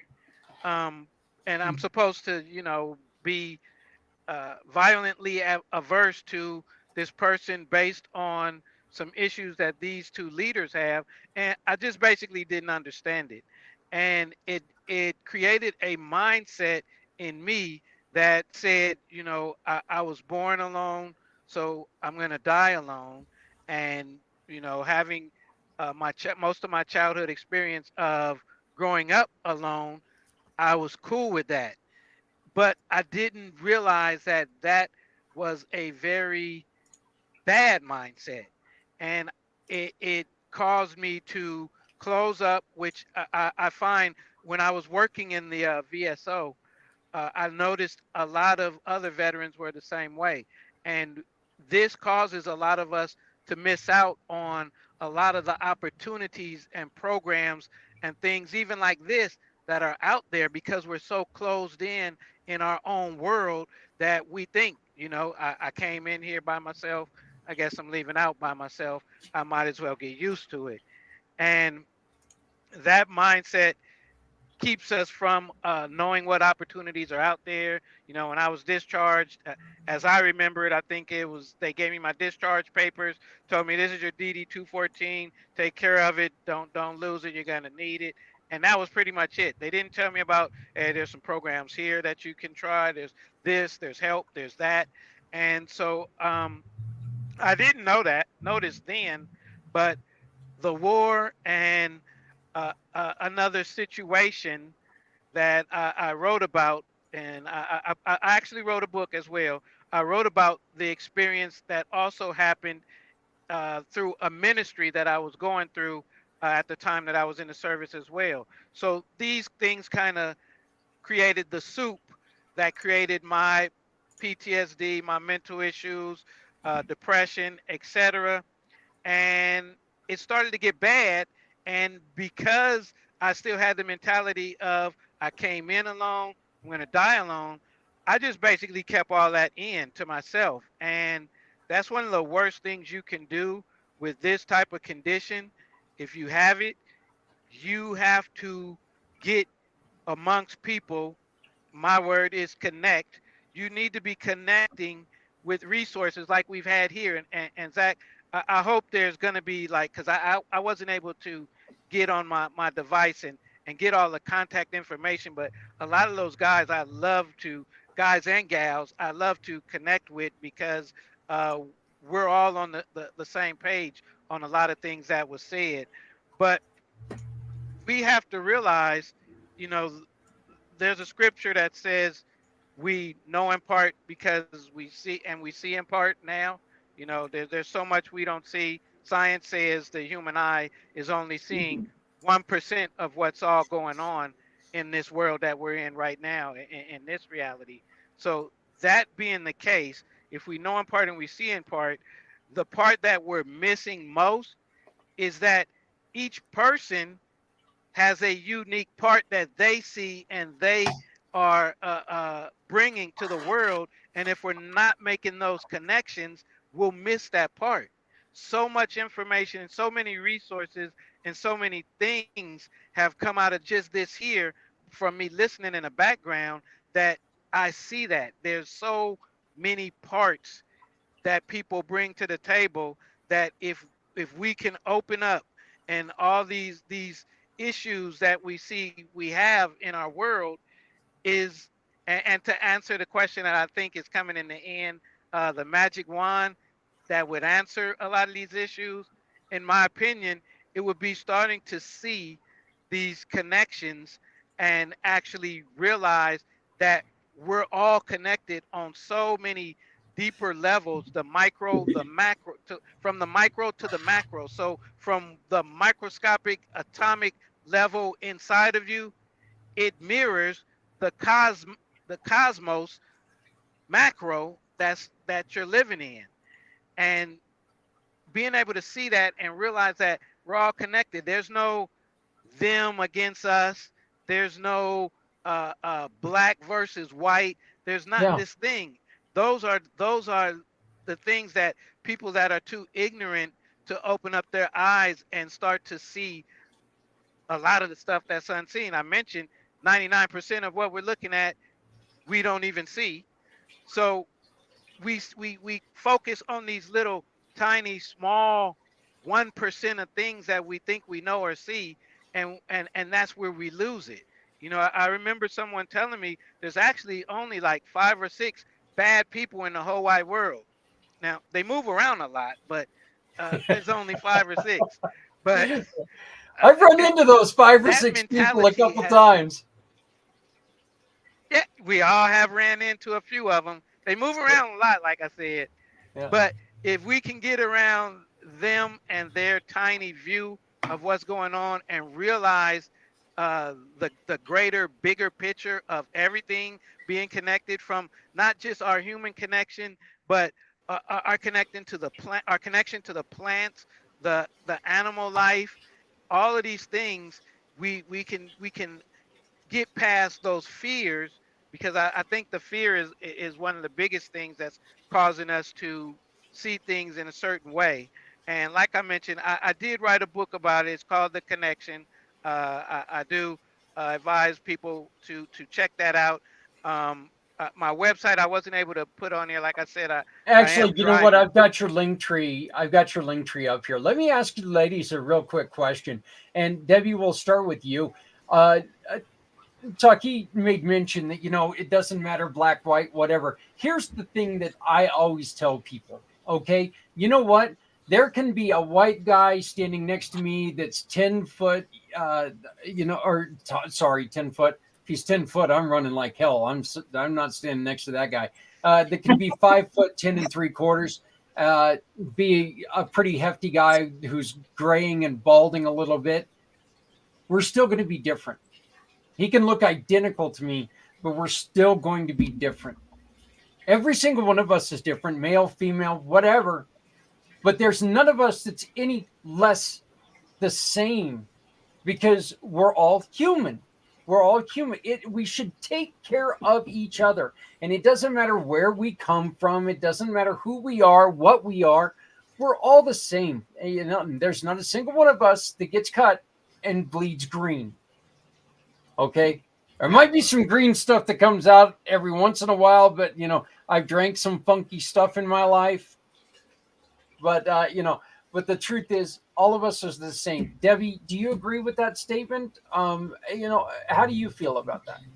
Well, yeah, I get very frustrated when I feel like these politicians are trying to get us to act, hostile to each other, like we're different.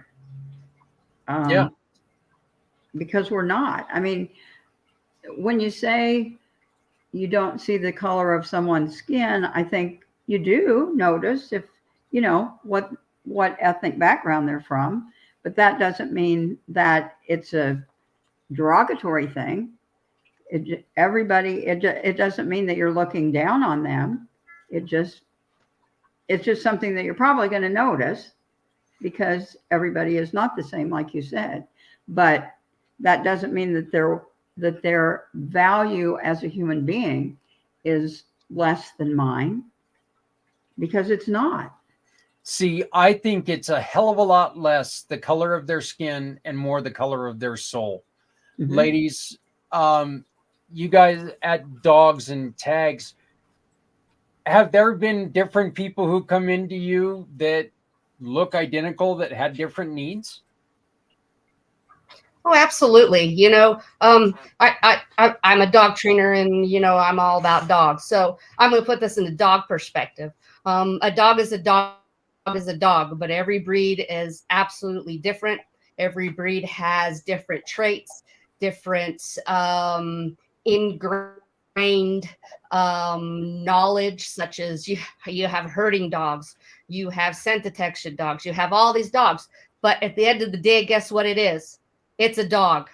Yep. At the end of the day, every color, every race, every size, shape, anything. Guess what? At the end of the day, it's a human, and every human should be treated as a human. Right. I absolutely agree, except for one thing that I've got to argue. Every Chihuahua is kind of a jerk. Hey, that's just another one of those ingrained traits, right? Still a dog. I think it's funny. I really do. I think it's funny that everybody gives this bad name to pit bulls.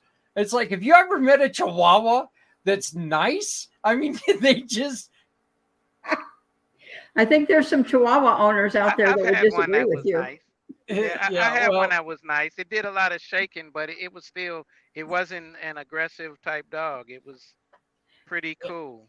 Actually, you know what? My son has, my son's girlfriend has this little Chihuahua. Well, I'm not going to say little Chihuahua. It's a tiny dog, but the dog is about as wide around as it is long. So, I mean, the dog's dramatically overweight, but is the cutest, funniest dog. and thinks it's bigger than every other dog around. Yeah, about you animals. Boy, I like that. I like the analogy, Zach, because I feel, and I write about this as well, and I talk about this, is that is another thing that's missing is we've kind of drifted away from natural things in nature. You know, it's natural for a Chihuahua to bark at a German Shepherd, but it's not barking at the German Shepherd because it's a German Shepherd. It's biting because it's barking because it feels threatened. It naturally feels threatened.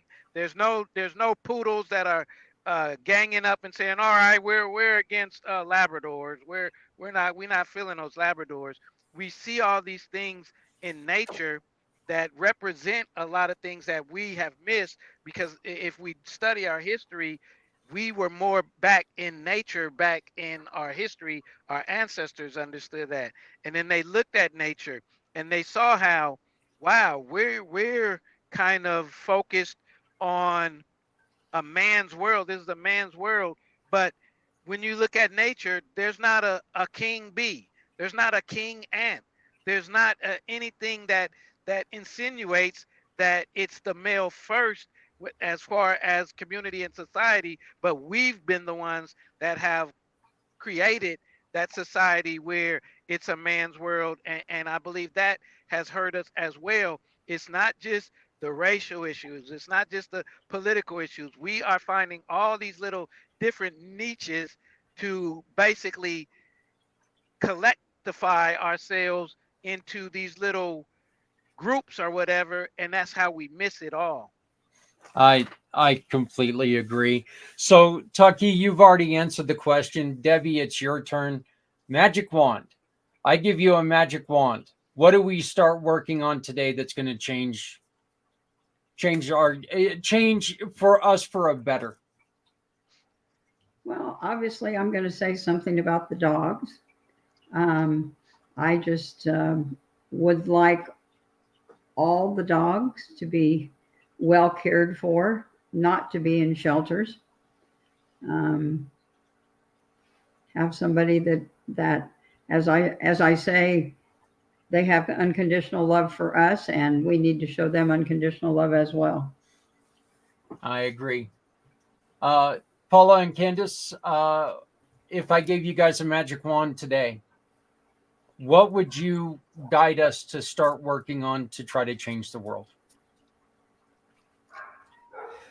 You know, I don't know that there is a magic wand to change the world. I guess I wish that everybody could love everybody as unconditional as a dog loves their owners. I really do. I like that one. Because as annoying as my dogs can be sometimes, you know what? I love them, and they definitely, I think, love me. I know they love to bug me while I'm on my shows. So, but hey, real quick, everyone, you can help us raise money today for Dogs and Tags and the other 8 organizations that deal with helping people in need, helping people feel human, helping people with that are ability restricted by getting them a dog, by doing the things that they do at Dogs and Tags. You can help us today by simply scanning the code that you see right there in Debbie's little holiday square or Hollywood square. Scan that code. Be part of our silent auction. Donate to our cause. Sponsor, help sponsor the show. Help us do the good that we're doing. We need your help. Please get involved with anything and every way you can. I got my tongue in my mouth. I don't need yours. Thank you. Oh, God, I don't know what you're eating, but it's awful. That was unnecessary, baby girl. Wow. Sorry about that. That was a little gross. But I want to say, first off, Debbie, thank you for joining us. Thank you for everything that you've done. You've again been a wonderful guest. How do people get a hold of you? The best way is if you put there you go, LinkedIn, or the email address, or the phone number. Yep. That's fine. Yeah. Okay. And yeah, Paula, I'm sorry. I did completely blow this one. I really did. Can you give us an overview on Dogs and Tags? Yeah, Zach, that's okay. Dogs and Tags is a nonprofit. We were started in 2015. Our goal is to give people, not just veterans, anybody that is diagnosed with PTSD, a service dog at our rock bottom prices. Although at this point we don't have enough funding coming in to give our dogs for free, we try to make it as affordable for anybody as we possibly can. Service dogs are normally $20,000 to $60,000. We give our clients their service dogs for $1,500 to $5,000, depending on if they wanted to go the slow, cheaper route or the fast track, more expensive route. The most they'll pay is $5,000. We cross-train our dogs to help individuals with not only their PTSD, but any other medical issues they may need assistance with, such as diabetic alert. A lot of people have problems with their hearing after coming out of the military. So noise alert, picking things up, mobility assistance, TBIs. We do seizure alert. We do things for people.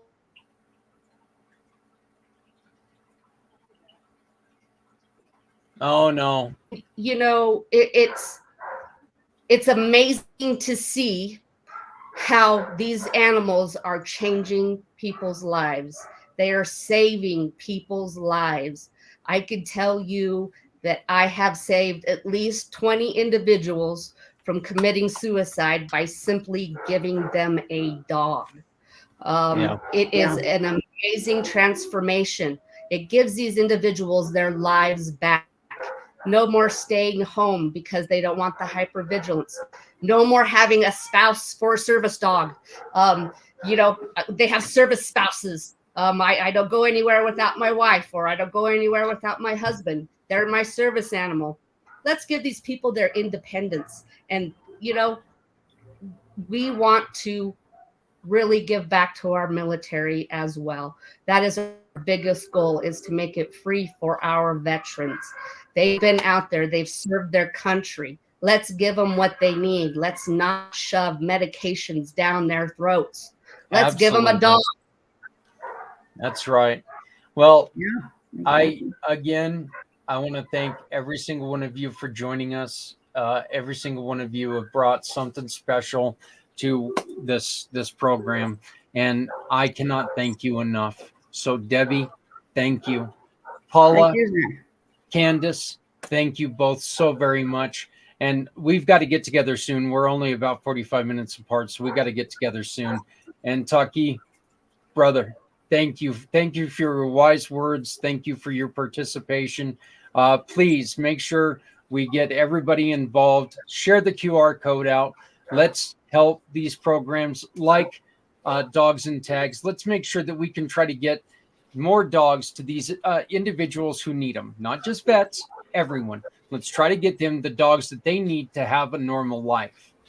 Coming up at as soon as we take our real quick 3-minute break, we're going to be bringing on the web detective, who focuses a lot on disabilities and how he can help your company stay compliant with ADA and everything that they do. So again, Debbie, Paula, Candace, Taki, thank you very much for your participation, and I look forward to working with all of you more.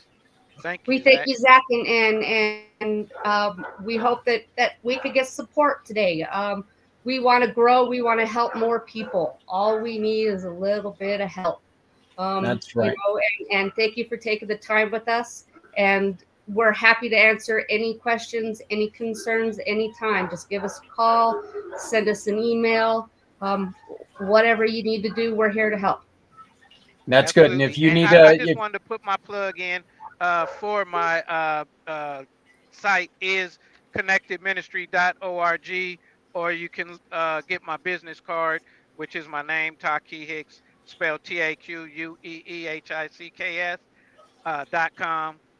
Those two websites will give you all the information that I have to offer, as well as connecting and getting access to my book, as well as the community that goes with that book, to bring people together and to support causes like this, so we can all connect and make a difference.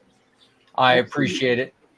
So thank you all very much, and we will talk to you guys very, very soon, okay? Yeah, thank you. Again, amazing. Three different groups, three different things, one mission. We're supporting people who served our country. We're supporting people who feel difficult times, who go through difficult times, who are having issues. So we will be starting here again in just a minute. About 3 minutes and 50 seconds. I got to get up and walk around and make sure that my legs that are now fully asleep start working again. We are starting hour 9 already, hour 9. So, hey, I'm working overtime. It's not really work. I'm annoying overtime. How's that? So, but we're going to keep this up. We've still got an hour or two to go. Yeah, somewhere around there. Another 12 hours. But you know what? The stories that we're hearing, the quality of the people who have joined us this year, it's just impeccable, and I'm thrilled to be doing this once again. So, but I want. One more time, I really want to give thanks to everyone who's participated and everyone who's still to come. So from me to you, for allowing me to do what we're doing, please scan the QR code. You can really help out a lot of organizations. You're going to meet another one of those organizations as soon as we get back from this quick 3-minute break. Again, thank you for everything that you are doing. Thank you for sharing the stories, and thank you for supporting the community mission to serve our veterans. I hit the wrong thing, so hold on just a minute. Yep, the mind is the first thing to go, and I'm losing mine. So, but here we go. Thank you for participating in the community mission to serve our veterans.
And again, thank you for everything or anything that you guys are doing.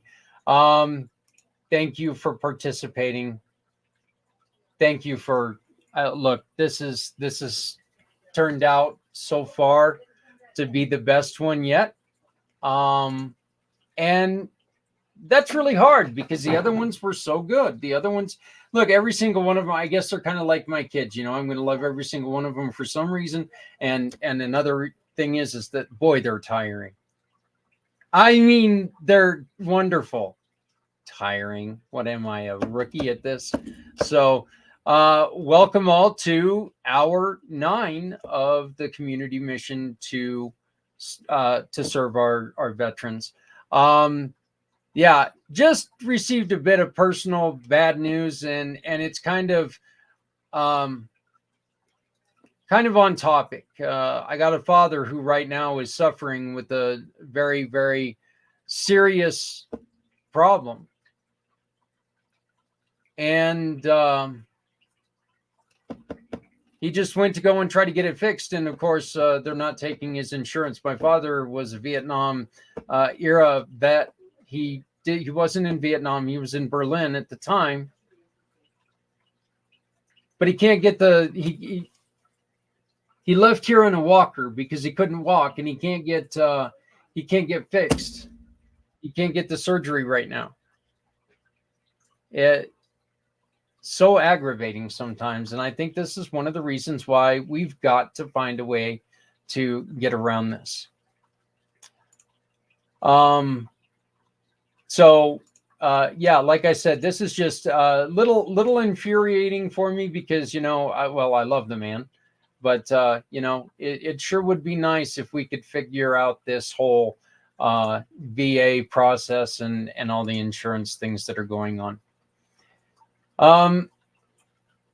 We have lost our connection to my LinkedIn page. Hopefully we'll get that back up, but we're going to be bringing on 3 guests at the same time this hour because I really want to make sure that we get them all on.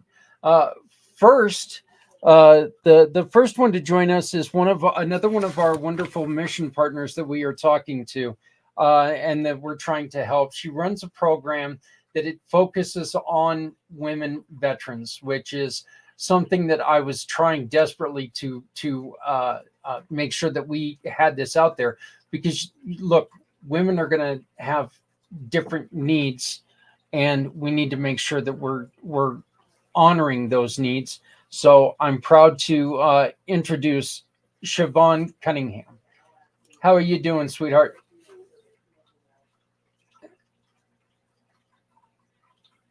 Hi, Zach. Thank you so much for having me. Thank you. I'm so happy to be here. Thank you. Well, I absolutely am thrilled that you were able to make it. Our next participant on the for me it's 11 o'clock holiday, or God, I said that again. Hollywood Squares is a really good friend of mine, brother in the Giving Partners, Mr. Trevor Web Detective Gibbs. How you doing, sir? Doing very well, thank you. How about yourself? That's a classy hat you got going there. Well, you know, if you go by the Web Detective, you've got to look like this guy over here, haven't you, really?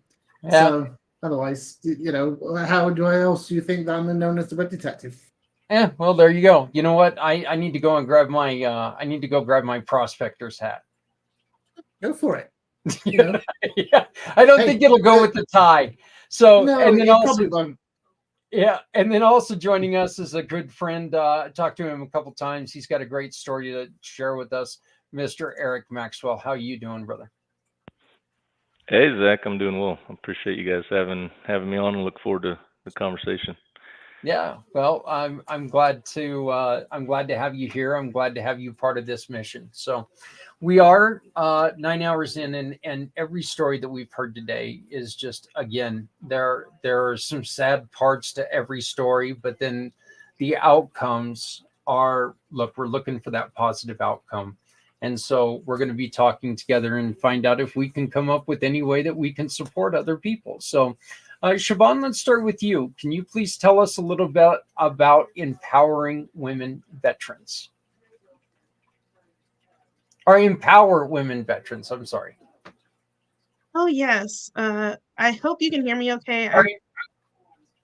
Yes, that's okay, Zach. I hope you can hear me okay. It's saying my internet connection is a little unstable.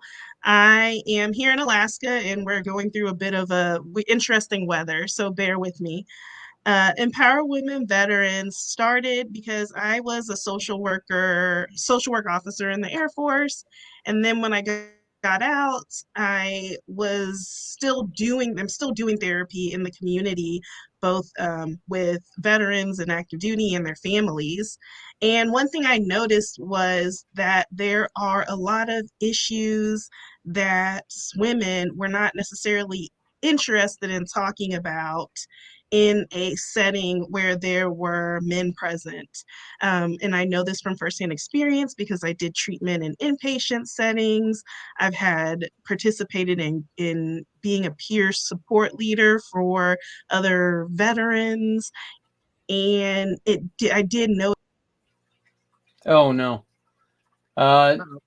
Hopefully we'll get her to come right back on. Eric, let's talk a little bit about who you are. Give us a little bit of a background, please. Yeah, sure. So my name's Eric Maxwell. Spent the last 20 years in the Marine Corps in MARSOC, the Marine Special Operations unit within the Marine Corps. Looking at retiring now, and really starting my own business that focuses on wellness and mental health.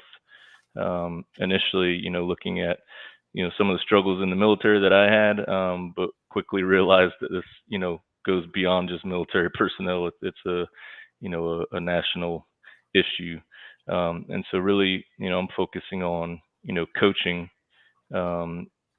wellness, and doing so through leadership, servant leadership. And I believe that leadership has a big part of our workforce culture, and has a huge impact on the employee wellness. Well, I know that you've got a lot of irons in the fire, and so we're glad to have you with us. We've got Siobhan, who's joined us again. We lost you there right in mid-sentence, but if you want to go on ahead and continue, we just met Eric a little bit, and then we'll get to the web detective right after that. Oh, yes. So while I am a therapist in training, the Empower Women Veterans is not necessarily a therapy movement, a mental health movement. It's more about normalizing in general trauma education. Everyone experiences traumatic events, no matter what. It's just a part of life. So a lot of my history is in trauma, and I figured out a way to explain it in a way that is not as that is more empowering. And so Empower Women Veterans helps with getting that education out there through Armed with Ambition podcast. And then we have an online community where we can provide a space for that maybe address some of the issues that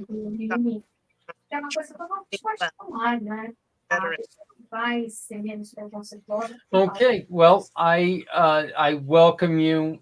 Yeah, unfortunately, you're a little unstable with the internet, but we're going to work with it. We need to hear as much from you as possible. We really want to get your story out there. So, Trevor, my friend, you and I have been connected now for over 3 years. You do a lot for the people who are in the world of differently abled, with impediments due to something that has happened or birth. First off, tell us a little bit about what you do. And then I'm going to ask you a question I don't think I've ever asked you before. Why? You always come. Why? Okay, maybe I'll start with that one. I always like to do things. What did you think I was going to ask you? What the hell happened to your hair? Is that what you're? No. You've already asked that one, and it's the same thing that happened to yours. Yeah. It's running south for the winter. Exactly. You see, look, it's all here. Yeah. You know? Yeah. I can grow it vertically down. It's just vertically up is the problem. Vertically enabled. You're vertically enabled, or unabled at the moment. So no, the why. Well, a lot of people have asked me this, and most of it always comes down to the individual. You know, if you've got a heart to help somebody, and somebody pointed this out to me a little while back, says you've been a carer for disabled parents. You've always looked out for people. You've helped people that people just pass by on the street. Why is that? And I'm like, I don't know. Is it a Christian thing to do? Is it a humanity thing to do? And I'll come down on the humanity side first and foremost, because I think if you start going other routes, it's not. If you've got a good heart, a big heart, it doesn't matter. You can help everybody. And that's where I do that. I love to make sure that everybody's doing it the right way. I'm a little bit of a stickler for the rules, but I do it in a nice way. You know, I'm very analytical, as you know. I've got to dot my I's and cross my T's for those who have crossed their I's and dotted their T's. You know, it does it mean the same thing? Yes.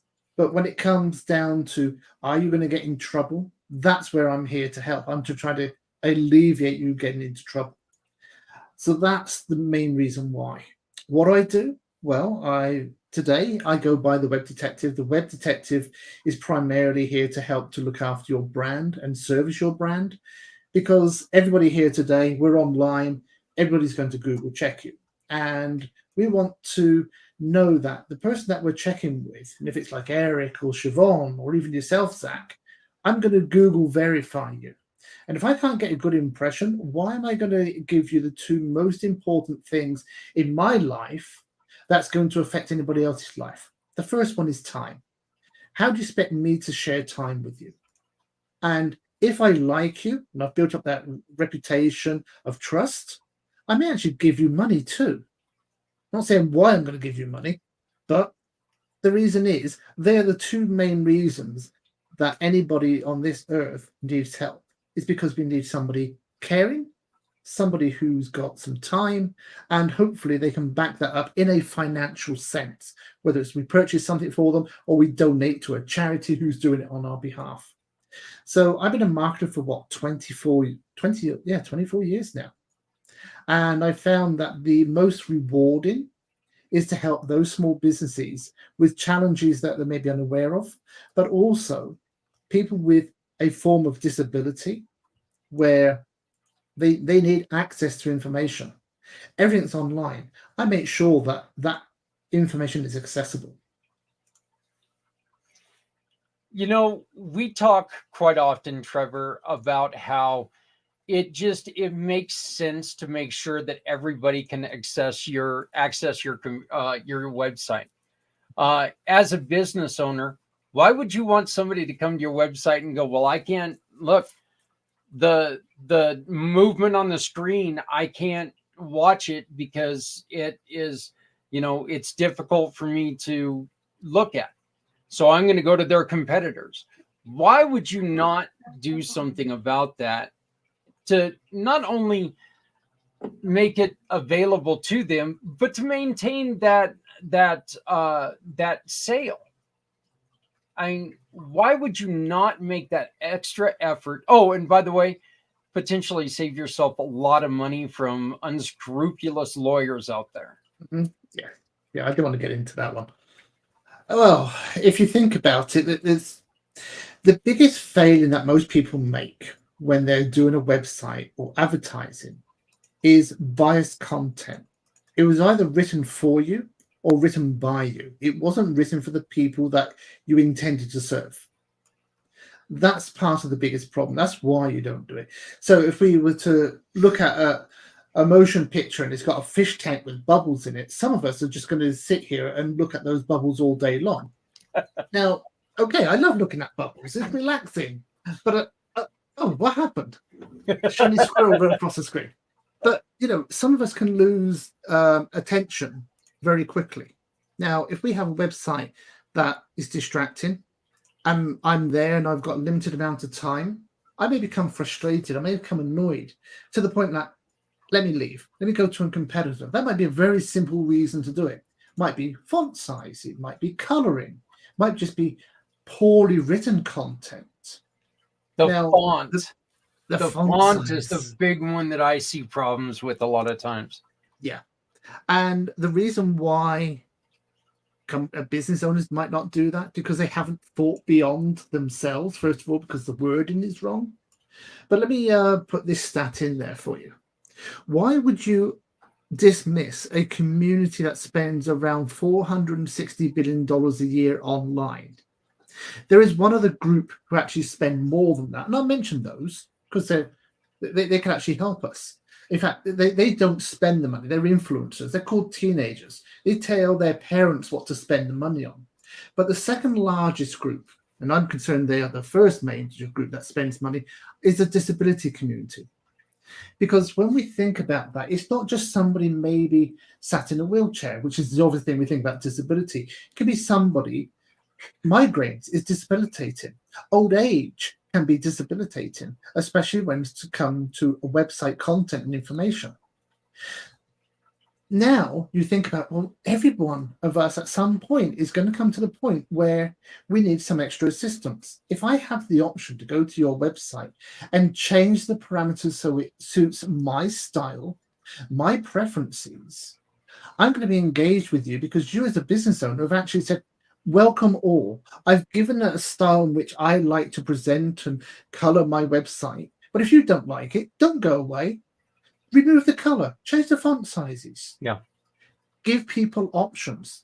That tells people you want to engage with them. We can't say, if I dislike color blindness, well, if I can't see red, does that mean I'm going to go away? No, all right, sorry about that. But I can't accommodate everybody, but I accommodate you all if you just take the selection and choose what you want. And the one thing I've noticed being the non-American here today is that America is full of choices. So let's give people choices. I love it. Siobhan, I got a question for you. Okay, from what you just heard and what Trevor's trying to do, make everything accessible and acceptable even. What can we do to empower women in any way when it comes to businesses? Yeah, I think that I don't think necessarily anyone serves so they with the expectation of being thanked for their service.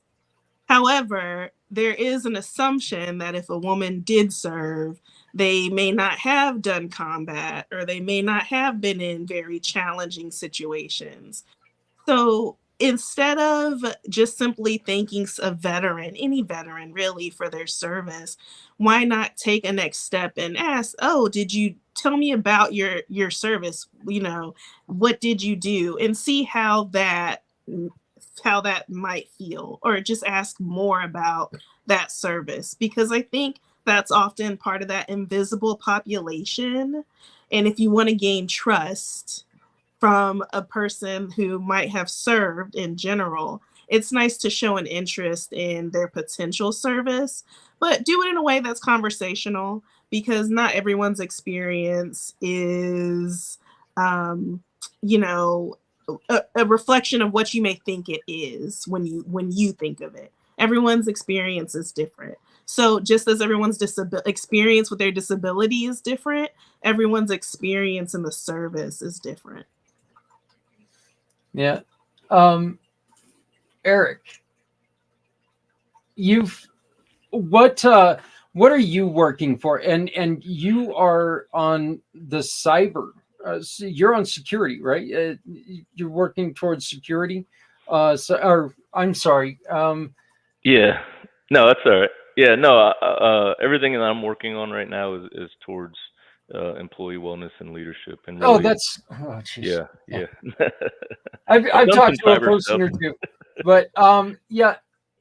What are some of the biggest complaints that you're hearing when it comes to, maybe somebody is having trouble readjusting or getting into websites or getting into companies, and they're having complaints and they're not feeling like they're being shown enough respect, or they're just having even difficulties understanding it. Yeah, I mean, for the military people out there, that's a big issue always, because we've, especially those, I've been doing it for 20 years. That's my whole life, right? And we know a certain culture, we know a certain lingo, and so now when you're looking to businesses, how can I relate to whatever content's on that website? I don't understand half of the business terminology that they use, and so for me, going the opposite way now, and I think Trevor kind of talked about it, is I've got to think about, who is my audience? How are they going to receive what I'm saying? Am I using too many military acronyms and jargon that not the average person is going to understand? And so I think it's just communication and culture. If what do we and is that more of an issue when, like, a civilian goes to work with veterans and they start to talk and then it gets frustrated because the civilian doesn't understand the lingo? And is there really a way to change that? Because I mean, I guess it's kind of like, if I'm talking about hockey to somebody who's never watched the game, Mm-hmm. Yeah, I mean, I'm going to use terms that they're going to sit there and what the hell's a slew foot? Yeah, it's a good question, because I don't know that. No, I mean, you're right. Everyone has cultures, even microcultures within organizations, and so I think, to me, I like to keep things very simple, but it just comes down to being a good human being. Like acknowledging that everyone's different.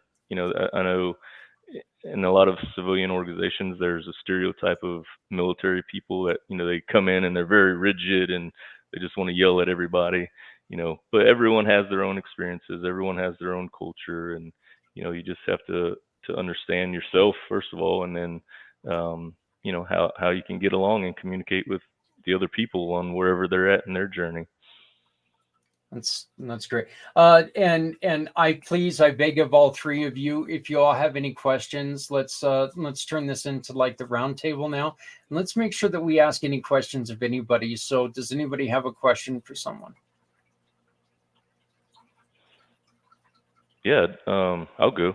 Yeah. Shabbat, I'm very interested in your empowering women project that you're working on. And so, specifically for the veterans, are you offering coaching services? Are you offering, other means of support to these women that are looking for, whatever that may be, empowerment for them?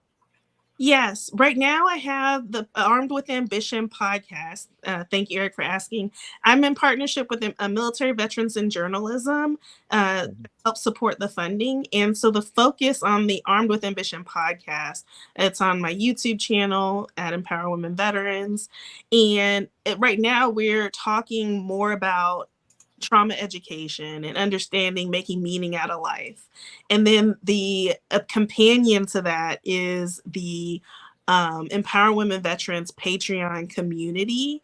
And it's at an affordable price. And that's what the money we're raising here is for, to help provide scholarship for members who want to join and maybe cannot afford to join and want to try it out. And so in there, you have access to me. Again, I have over 20 years of mental health experience. I'm a military veteran myself, and I'm an Army brat. So I'm very ingrained in the community. It is my community. And I just wanted a safe space for women to come and be able to maybe touch on some things that may be stopping them from having that successful business, feeling the same level of achievement that they may have felt when they were active duty, and then also being around people who understand the culture and the lingo, but also maybe it's not their experience as a civilian or as a veteran is not necessarily the same as a man who served or someone else who served. So that access to me, it's still an evolving community, but I'm in there and you can have access to me if you join the Patreon. Yeah, no, that's huge. I mean, especially the work with you do with trauma and, you know, supporting kind of their self-actualization. You know, I found in you know, my own personal experiences, and then, you know, everything that I've been doing in the wellness space is, you know, overcoming the trauma is kind of the first step to, like, you know, finding that fulfillment to yourself and, you know, that self-actualization. So it's outstanding. Thank you. Thank you. I feel a little embarrassed because my website is up and I have the web detective on here. No judgment. well, it's okay. You just passed because you got a hat like mine. Look at that. There you go. Siobhan, what is the biggest block for women to talk about some of their issues that they may be having? You know, I find this consistent with because right now I'm working with a lot of soldiers, and I call it men and women, and I call it the leaky box. When we're active duty, we're so good at compartmentalizing, and even as military children, we learn to compartmentalize because we reflect what our parents do, which is usually a lot of that compartmentalization, holding in your emotions, and oftentimes big explosive arguments. But that's a different topic. And so they call it the leaky box. We think, or when we're active duty, we believe that box that we're compartmentalizing things are made of steel, when in fact they're just normal cardboard boxes and they wear and tear over time and all that stuff starts to ooze out. And we're functioning on the idea that no, we have a steel box, but the box was never meant to be made of steel. And if it was actually steel, there would be more issues, right? It's too heavy to move. How do you get it open? So if it's a normal box, then it makes a little bit more sense that we're packing our emotions and our memories in something that was meant to be opened and explored and redistributed. And so this is what I mean by trauma education. We think that we watch movies like Jarhead or going back to Platoon, just all these war movies about how we're supposed to handle war. And it's not necessarily touching on, okay, how do we actually handle things? You know, there's the immediate time when we come back, and then not everyone has trauma only related to war and military service. And so it really is just understanding that everybody has their stuff, everyone has it packed in some box. Let's figure out how to unpack and sort it. Okay. And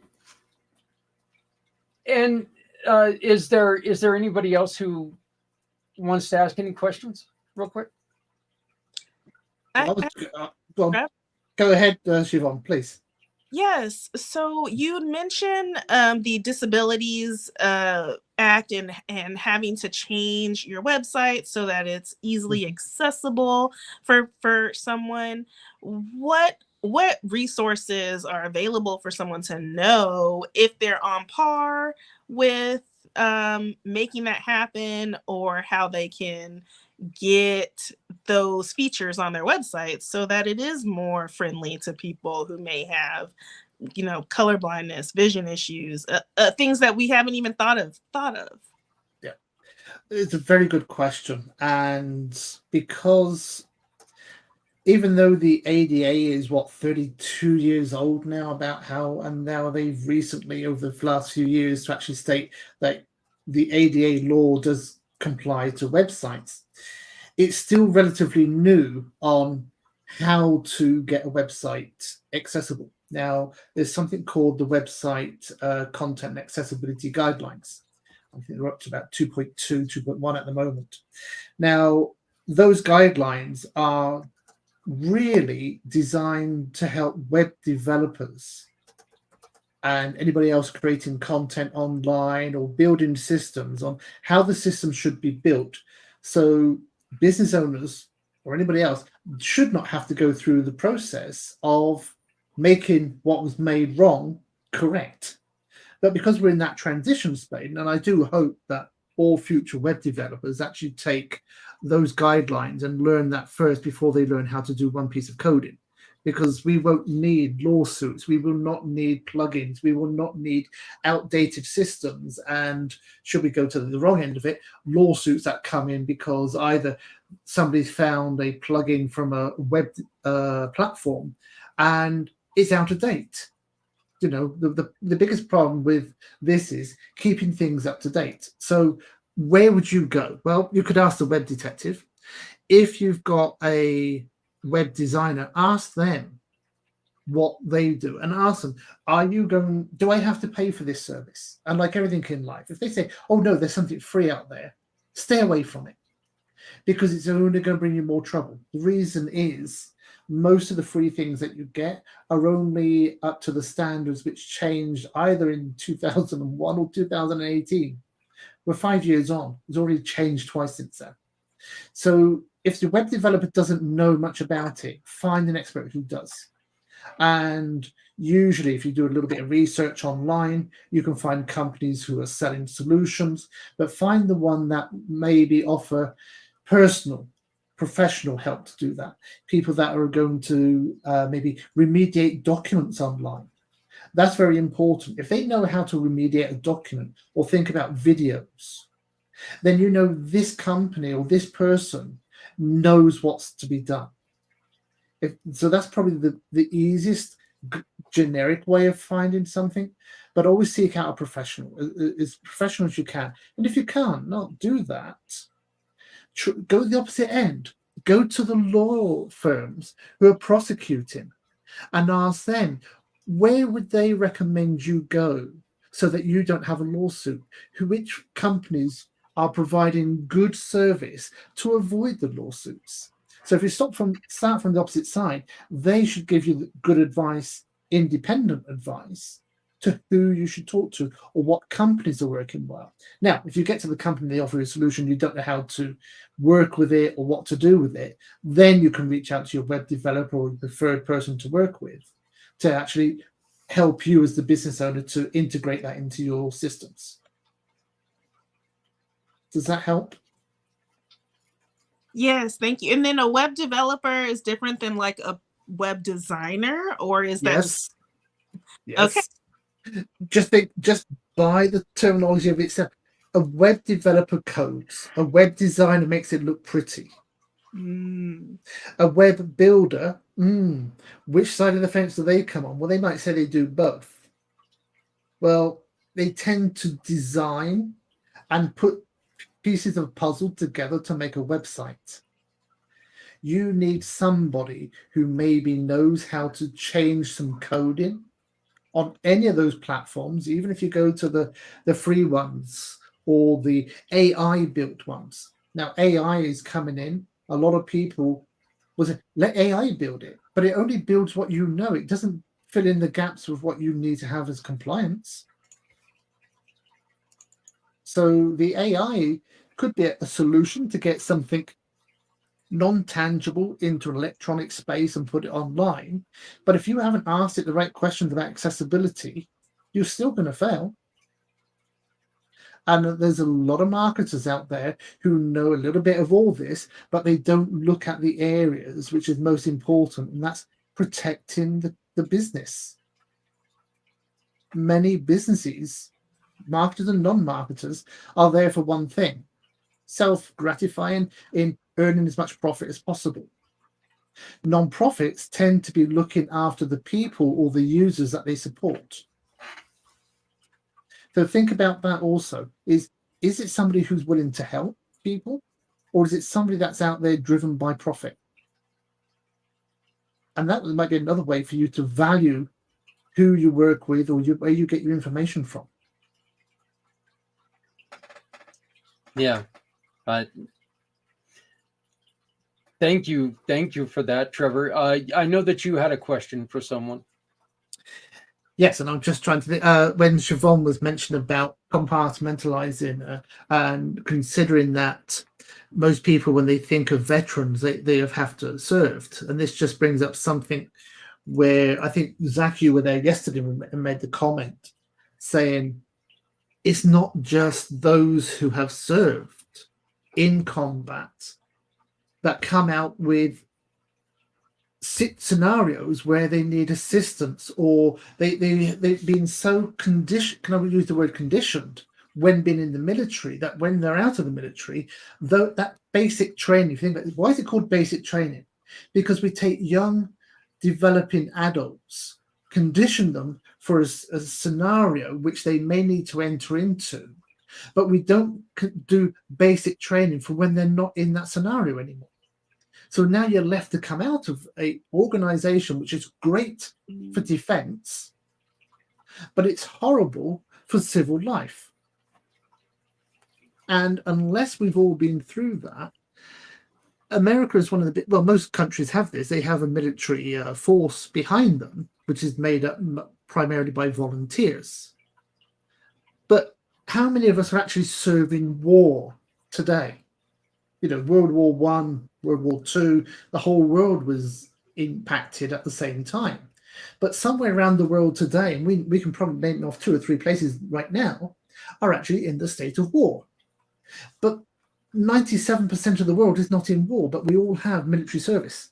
And we forget that because we're not served in the war doesn't mean we don't have a problem. We still have a problem, because it was that conditioning that we had built into us through the military organization that didn't consider how we cope afterwards. I'm not saying that there aren't solutions there today, because there are, but that is one of the biggest stumbling blocks. And that's why I admire what Siobhan said about when it comes to women, they don't think about women serving on the battlefield. Well, there are so many roles which they support.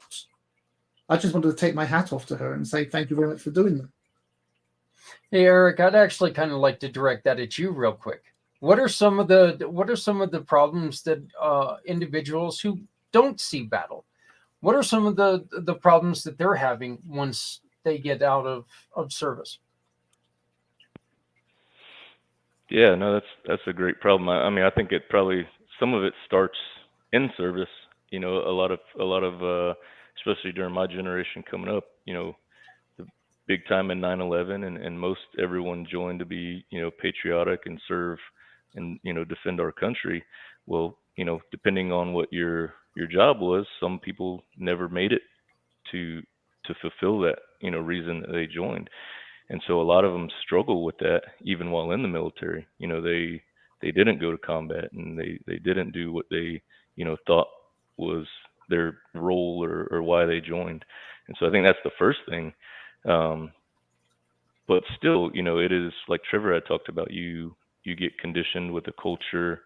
And, you know, luckily now I see a big shift in the military, and especially in my organization, of where we are trying to invest more in the mental health and wellness aspects, because we kind of realized, you know, that's another huge part, not just the training, like the holistic well-being. You have to be there mentally, physically, emotionally, you know, spiritually, all of that.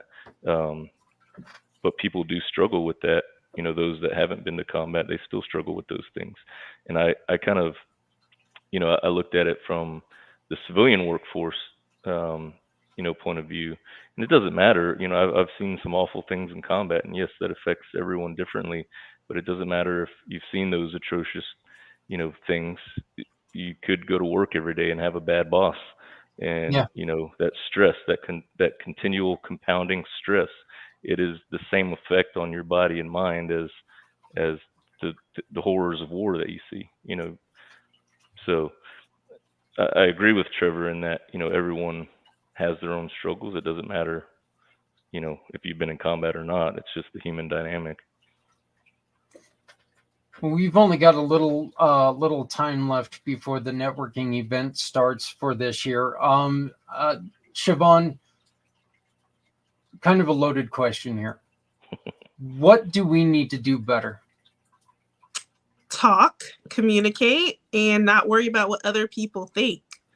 I struggled with that getting out of the military. I joined at 29. I was pretty much 30 when I joined. And I had my life pretty together. But because I was so worried about what a good officer is, what a good who I am in the uniform, I kind of lost who I was because I'm kind of a hippie and it doesn't really fit in with the military. And I had this like identity crisis while I was in, and then I had an identity crisis when I got out because I'm a high achiever. I basically got fired and then quit the Air Force. And I was like, oh my gosh, what am I going to do now? And being afraid to talk about failure, even though I had like commanders who sit there and say like, yeah, you're great. If you fail and you bounce back, that's what's important. Okay, sir, but you're like a general. You obviously bounce back very well. I was just a lot of shame and guilt there. And once I went back to therapy, working with active duty, because I avoided it for a few years, active duty and veterans, I realized it's not just me. A lot of these people are having the same thoughts that I'm having, and no one wants to talk about it. So I'll put myself out there and be the one who looked like an idiot. And hopefully other people will feel better about talking about it and say like, what I went through maybe was horrible, but I survived, or it wasn't that bad. I can talk about it because she survived. And that's what I'm hoping ultimately everyone gets out of this, not just active duty, not just veterans, civilians, military families, supporters, and so on, is that you can talk about your mistakes. That's part of the healing process. That's part of the growth process. That's part of the learning process. Yeah. Well, thank you. Could I jump in, Zach? Yes. I mean, because that's a huge thing that you just said, and something that I've had to learn on my journey as well is, and it ties back into the culture and some of the other things that we've talked about, and so far, is, I'm not this huge machismo tough guy, but like that is the culture that I've lived in for the last 20 years. Like we are those steel boxes that you talked about, Savon. And so like now, like having that vulnerability to say like, yeah, you know what? I'm hurting. Sometimes I cry, sometimes I'm not as strong as this big bad special operations guy, and going to somebody and saying I need help and talking to them, like that's something that has hugely helped me throughout this whole journey that I've been on. And really like you is what I want to give back to other people is like, especially the veterans that deal with this stuff is, hey, like we've been there, like it's okay to be vulnerable. It's okay to talk about this stuff. Like that's part of the healing process. But no, thanks. I love it. I end each segment with one question, and that question is kind of fun.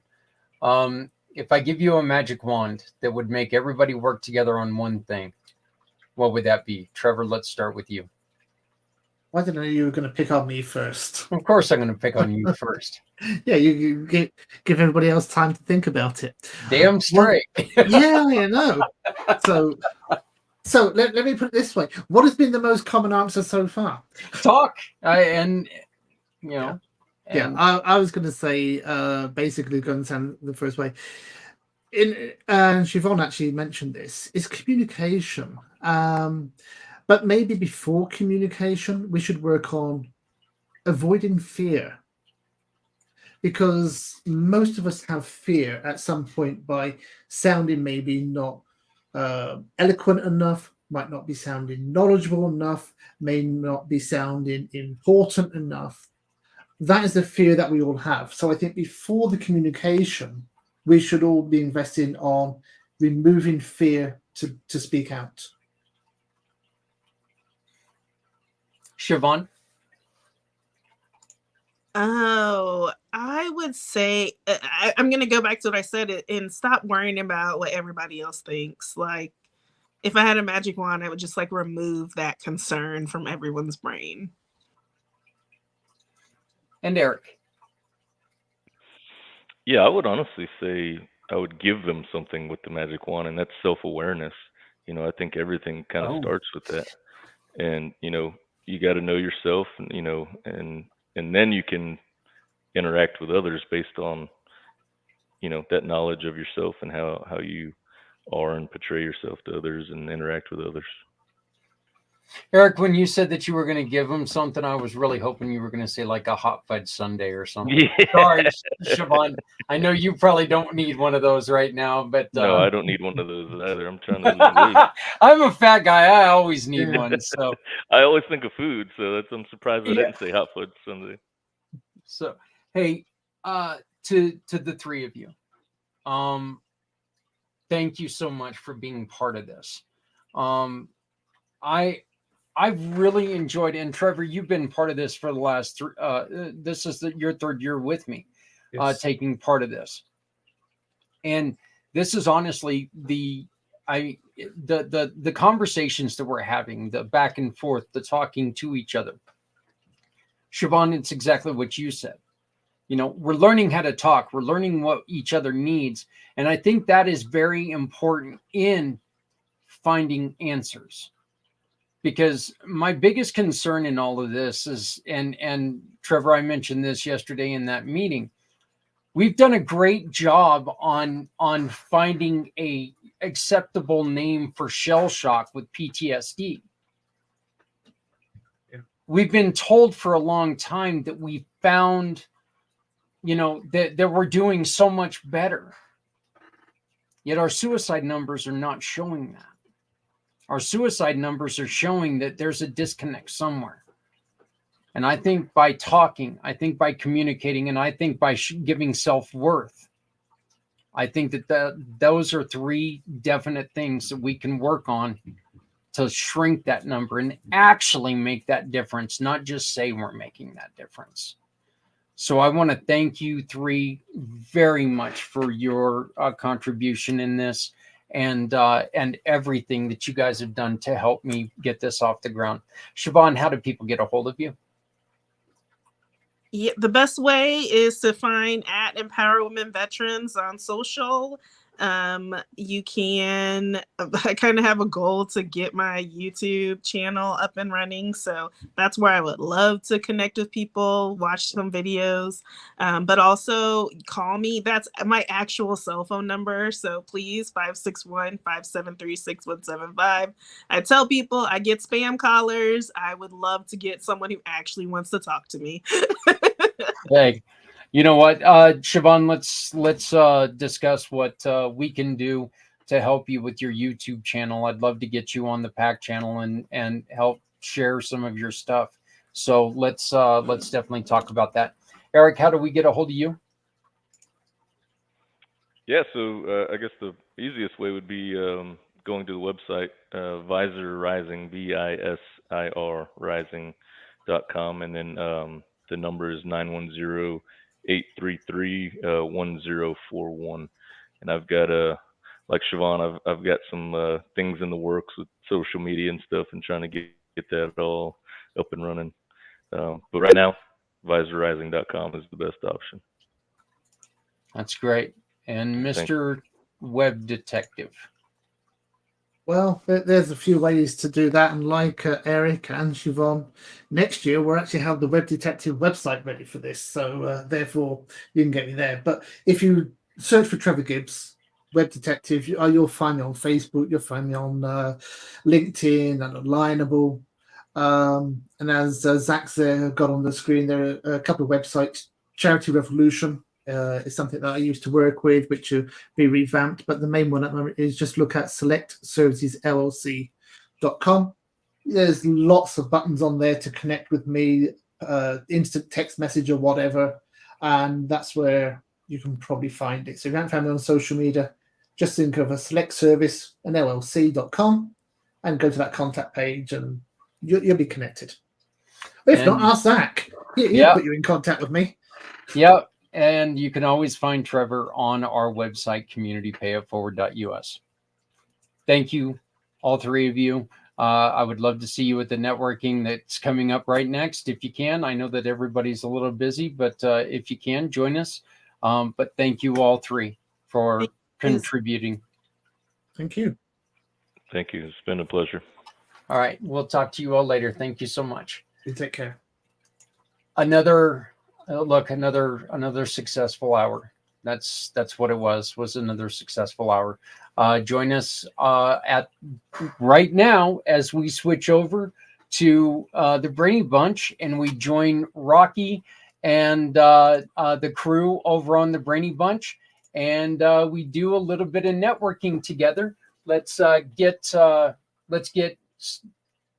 people knowing about our companies, and let's have some fun together. But we're going to go on ahead and we're going to switch over. We're gonna go on ahead and we're gonna switch over to the next segment on the YouTube. But as soon as we do that, we will be right there.